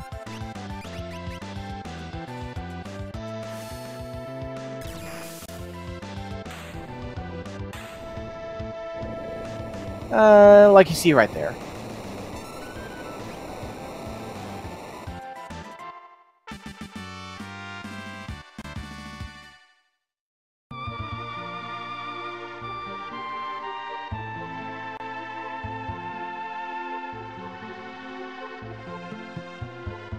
And with that, since Pop has completed all 3 independent scenarios, and we are now at the titular battle. Well, not quite, we've got one more cutscene, but we are soon at the titular battle, Kefka at Narshe.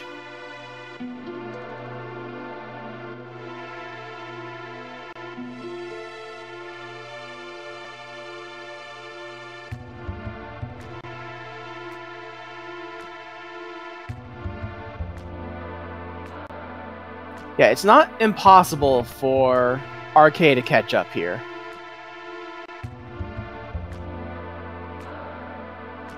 I imagine Synthpop is going to take a safety save before the Kefka fight.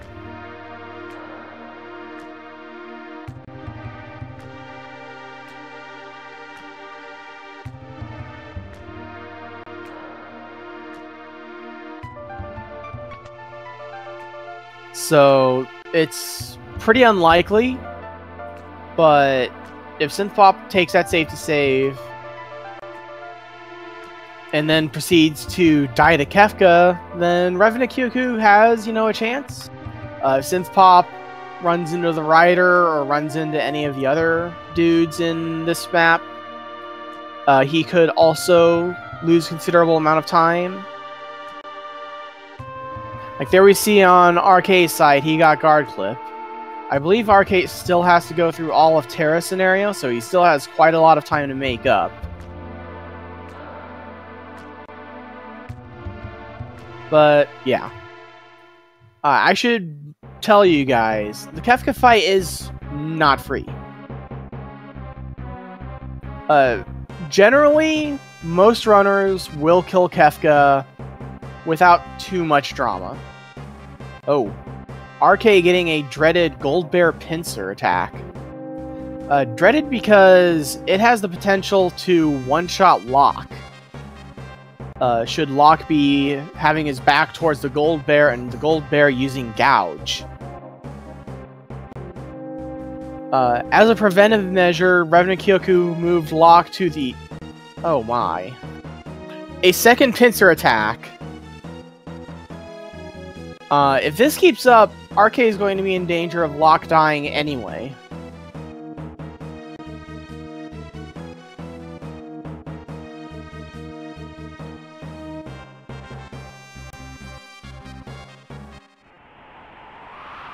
Alright, so here's Synthpop taking a safety save right before the Kefka fight.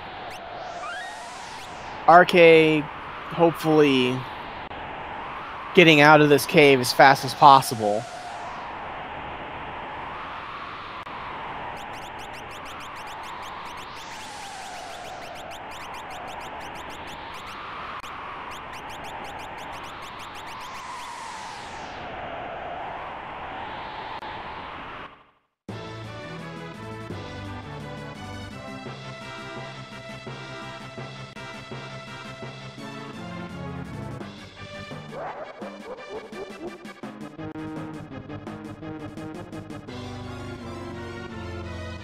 Alright, so like at the beginning of the run, this is a 3-party battle that Synthpop is in right now.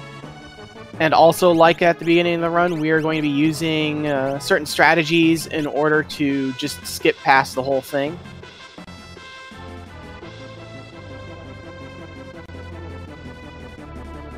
You see Cyan standing on a particular tile right there. If he stands there and waits for that green guard to move past, he will not get into a fight with any of the green guards. That skips all of the moving green guards. Next is the wave of brown guards. Oh, and as we can also see here, he is setting up his relics because they were not properly set up before.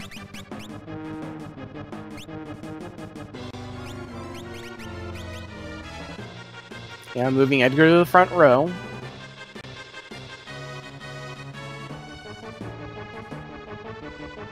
Oh yes, General Kutan.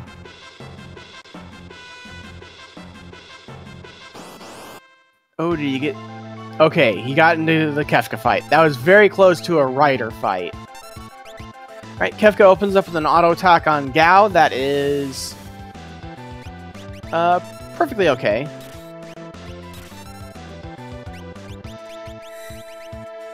No dropped blitzes, no dropped inputs, some decent weight tricking coming from Synthpop. So far so good on his side.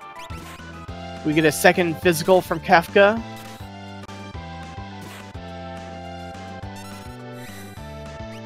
This is shaping up to be a skip of Kefka's third turn, which is important because Kefka does some nasty stuff on his third turn. Oh!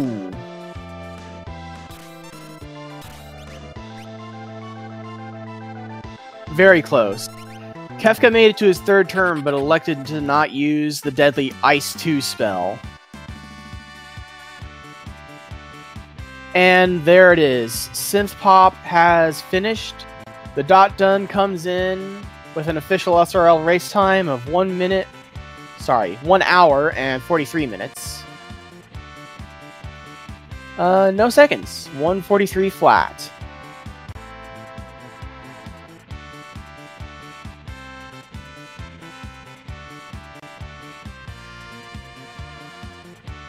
But, yes.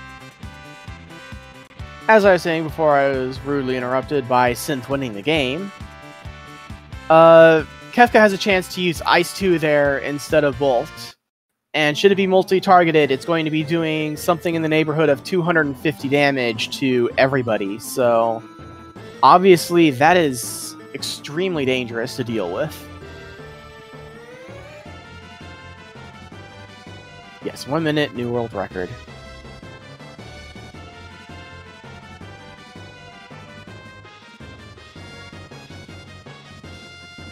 Alright, guys, we know what the result is. We know how everything's going to shake out from here. But let's stick around, cheer on RK. RK had a difficult run. Coming into this Moogle cave here, which we didn't see Synthpop do, to pick up this Rune Edge. And backtracking. The exit at the other end of that cave does deposit you closer to the exit that you want to be at. Well, puts you closer to your end destination, I should say.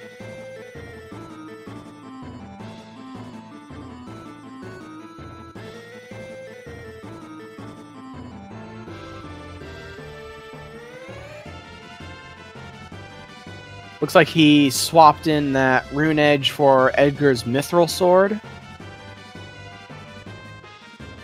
That Rune Edge is just a strong weapon. It does have a nice bonus effect that we don't really use in the Kefka at Narshe run because nobody has any magic points to really take advantage of it. Or I should say nobody in the Kefka fight has any magic points to take advantage of it.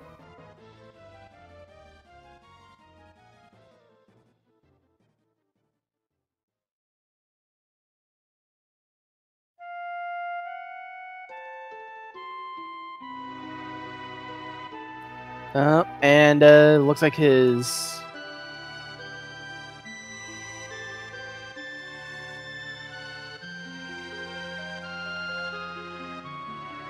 Oh boy. Yeah, it looks like RK accidentally bumped his system again. So...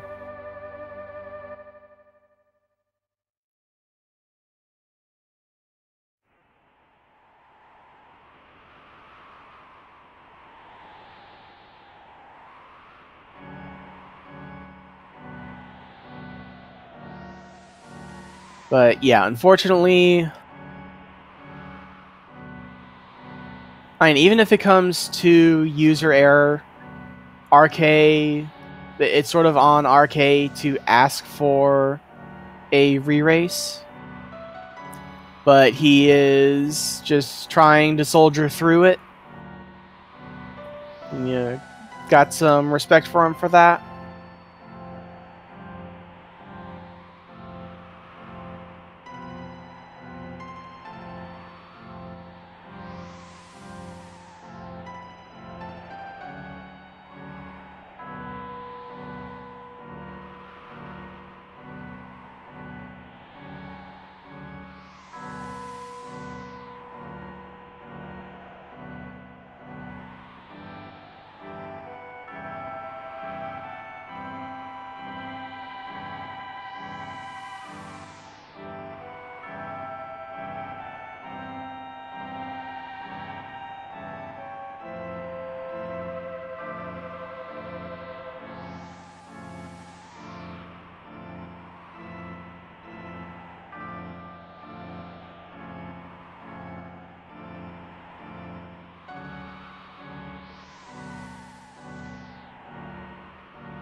Right, so once again, finishing off Tunnel Armor with the Lightning Rod.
Yeah, if my understanding of the rules is correct, you can ask for a re-race for pretty much any reason. It's up to an agreement between the two runners. And it doesn't seem like RK is necessarily interested in that.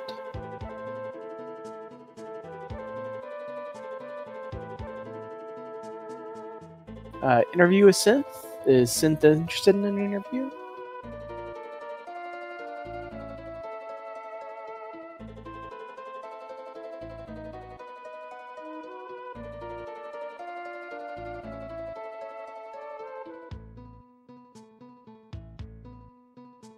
Yes, Revenant Kioku is definitely using a physical SNES with the cartridge and all that.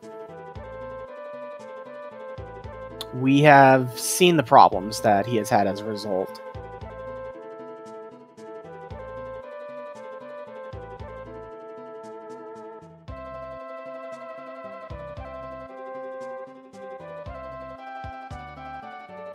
It is not on the Mini SNES Classic.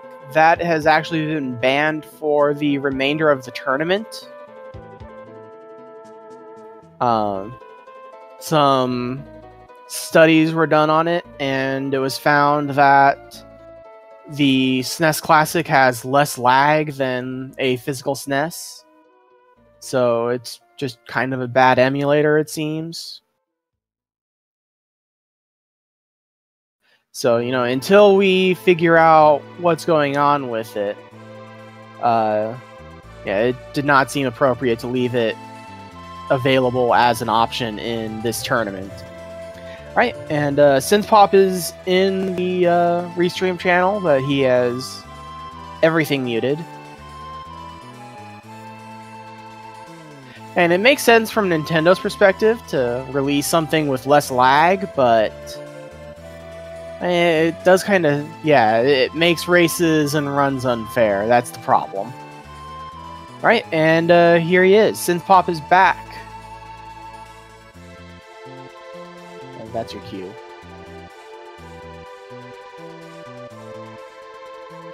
Sorry, I just wanted to make sure you had enough time to finish up what you were talking about there. Yeah, it makes sense. Alright, so we saw you finish with the 143. Yeah, I ran into some issues early on where I accidentally triggered Terra falling into the hole early, and so I had to try to make up some time, or make up some levels later, which meant me like getting the Atlas armlet when I don't normally do that, having to go into the treasure room in the Returner hideout, which I also don't normally do. So that ended up kind of inflating my time a lot. A lot of little mistakes like that. Ah, I see. So it was not intentional that you went down that hole before level 6. No, yeah, certainly not.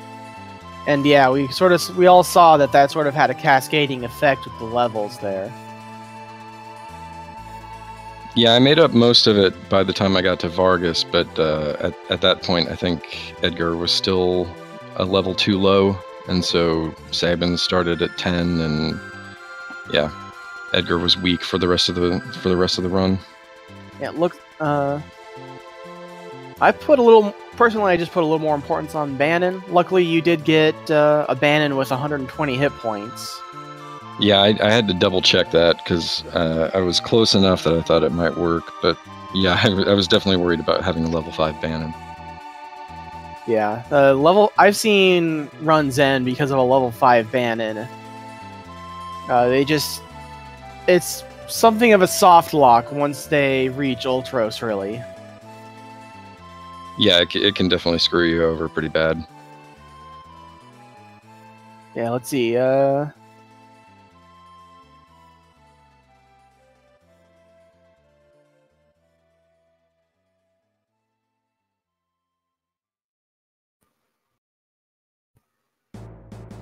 So Revenant's done with the scenarios, right? He's about to, yeah, to start he walking. is just finished up Terra scenario. He is going through the cutscene before the Kefka battle now.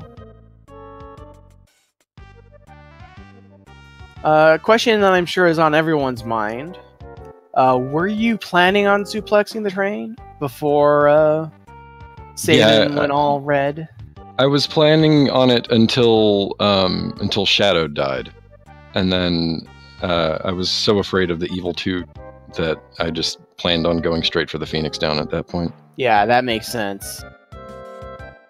I know that typically Shadow, being sort of the fastest member of your party at that time, is used to throw the Phoenix Down really quickly after a suplex.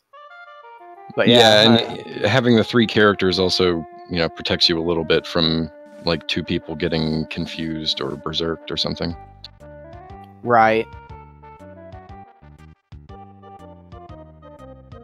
But at least I got the butt blaster in. I was pretty happy about that.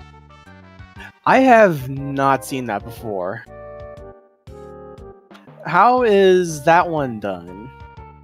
Is it It's just when you do Bioblaster on that left creature in that pincer attack.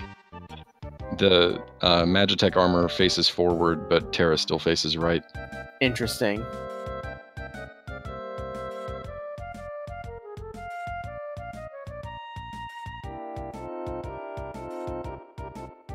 Yeah, it's not quite the suplex, but you know, it's something. Chat enjoyed it all the same.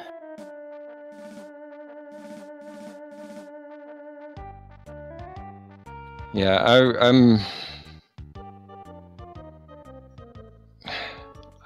I hate that this happened. You know, I really, nobody wants to win this way. The 2 resets, and especially that first one, that was just brutal. But yeah, that was you know, that was definitely a brutal reset. I mean, he was in the lead, I think, at that point. Yeah, he had a narrow lead.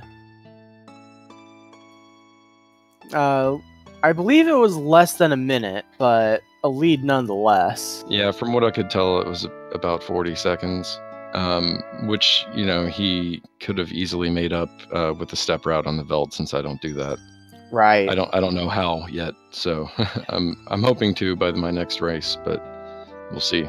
I'm actually curious if he did the step route. He got an encounter in the Narshe mine, so maybe he's using a different step route, but... Well, I know he tried at least to set up for it. I don't know if he lost it at some point, but before the race, he was definitely on that right seed. And I saw him trying to get the manipulation for the Leet River, but I don't know if that worked out. I believe he actually pulled ahead at the Ultros fight, so it does seem to have worked in his favor. Okay, yeah, that would definitely make sense. All right, here we go. He's coming up on it. Yeah.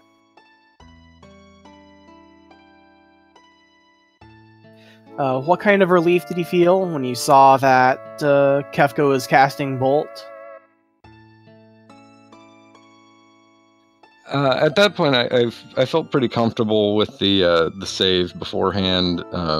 So even if it was Ice 2 on everybody, I think that would have been okay.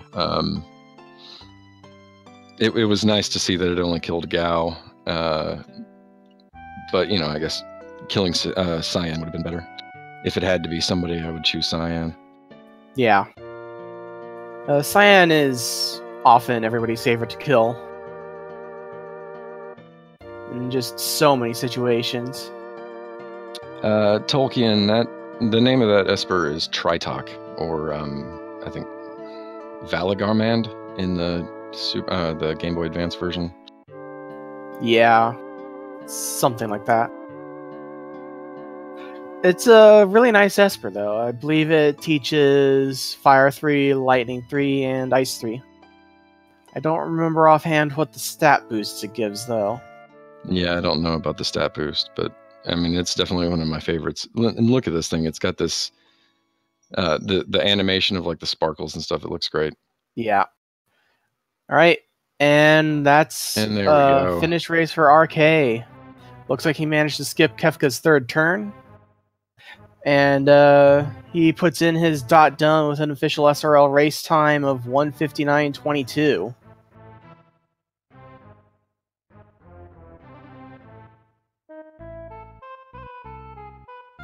Well, I just want to thank everybody for watching, and you know, obviously Xcodes for commentary, revenantkioku for the race. You know, it's a shame that worked out that way, but it was fun nonetheless. So thanks everybody. Yeah, and thank you for participating. There is no fun race to watch without some runners to race it. Yeah, it's been a pleasure for sure.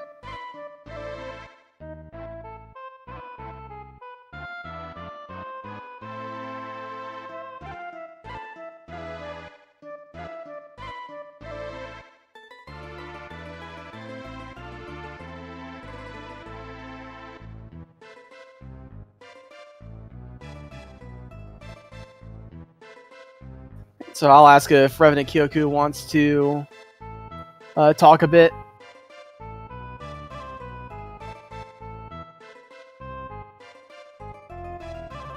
Since this was a 0-1 match, this means that Synthpop has bolstered himself up to 1-1.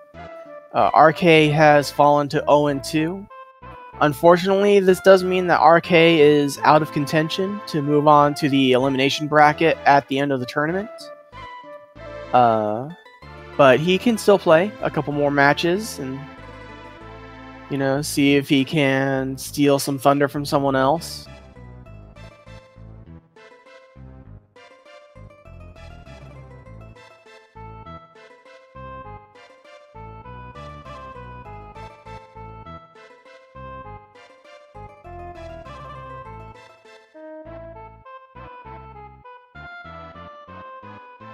So it looks like RK will come in for an interview.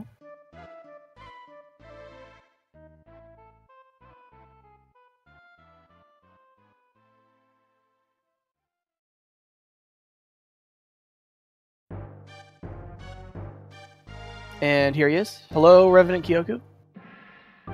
Wait, I don't know, my headphones are the right thing, do I? They can hear me maybe, but I can't hear them? They should be able to hear you. I assume they've been hearing me this whole time.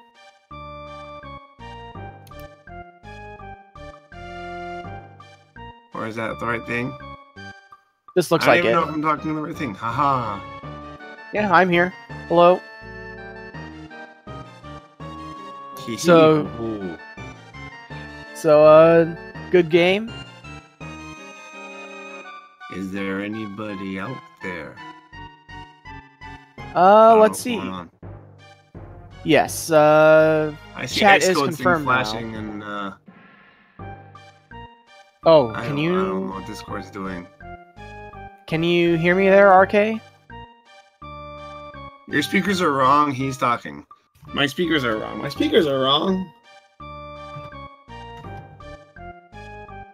I can't hear him. Oh, that's crappy. What the heck? Discord.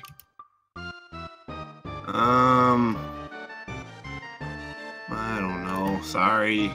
See, this is, I'm just having technical things all over things. I see a little restream thing that's muted, but. Why is my speakers Oh, wrong? are you I have hearing sound, me? right? Are you hearing me through the restream or? I don't know what's going on with this. Voice connected, connection info, yes. Well, I mean, basically the run was terrible because I screwed up I accidentally reset one too many times, I think, and then I bumped my console twice, so that's what screwed me up really bad. I don't know what's going on here. What's going on with these sounds?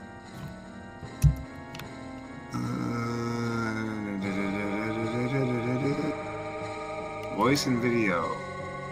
Output device default, input device default.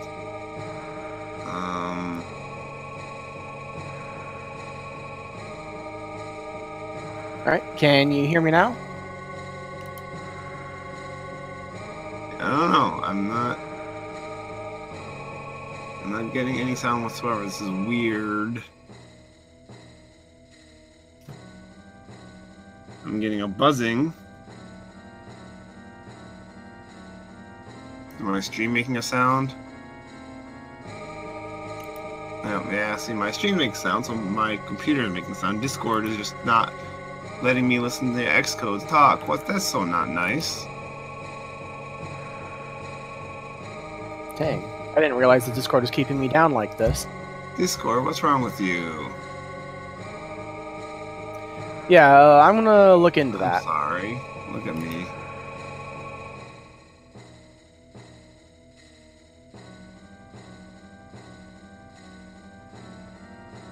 We'll see if he notices, because right now he's paying attention to Discord.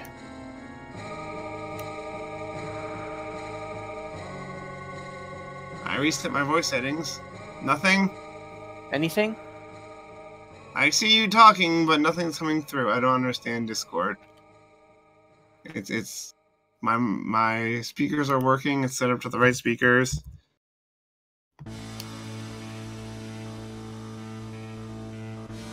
What the heck?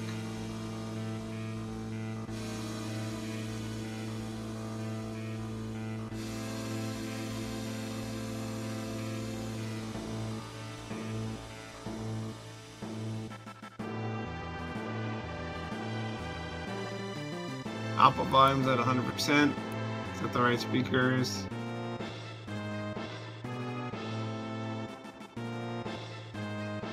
No sound whatsoever. No matter what speaker. I have 8 different speakers for some reason. Thank you, Windows. That makes sense.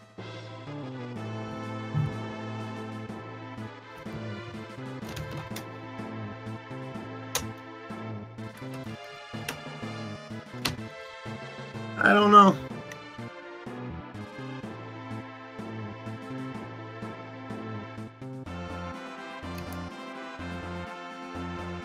I wish I knew why this was doing this.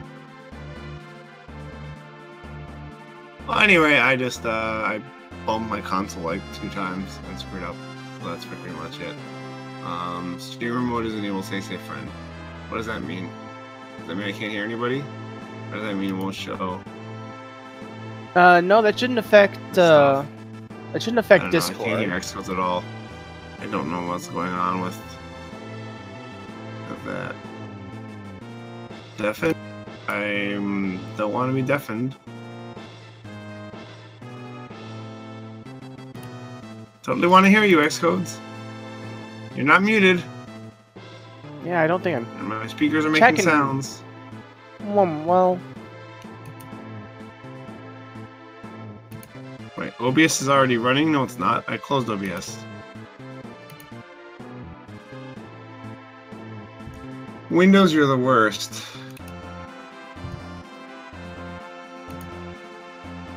What the heck? I'm picking Windows and it's...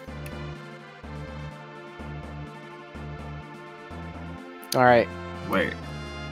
Here I am. Hello? I don't know what's going on here. I can't hear anything.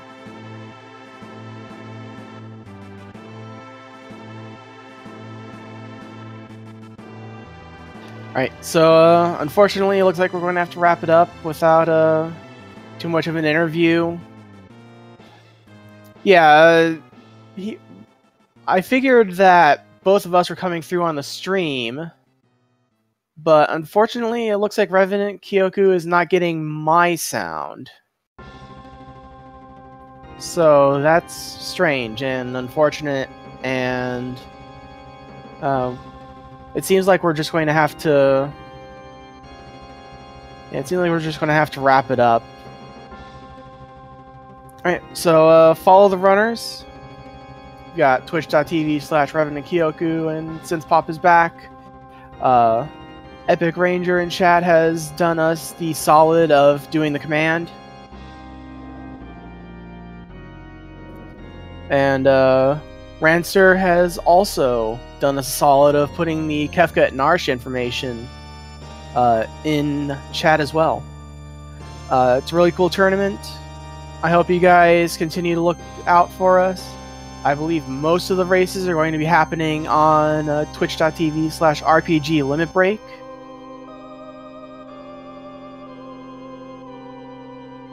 Although, as you can see from that schedule link, there are a few other channels that are going to be hosting runs as well.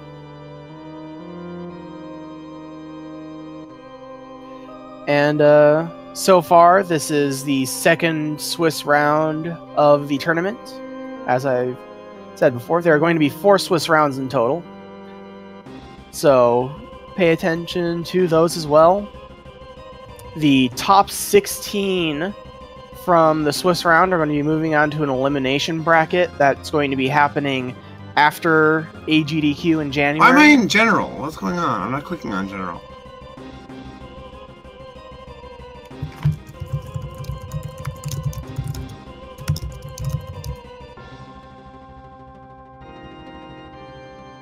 And yes, thank you, Cyclone, for follow the commentator.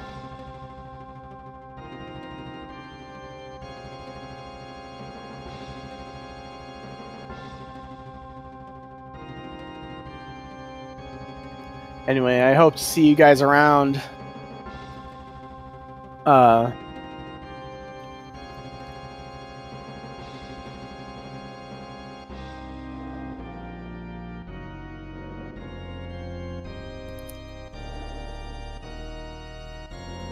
Yes, that is the correct link for RPG Limit Break's Twitch stream.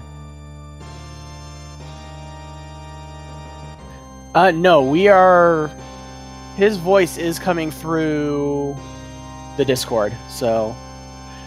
Yeah. Most of our races are a lot smoother than this, so I hope you guys check him out. Thank you, and see you all later.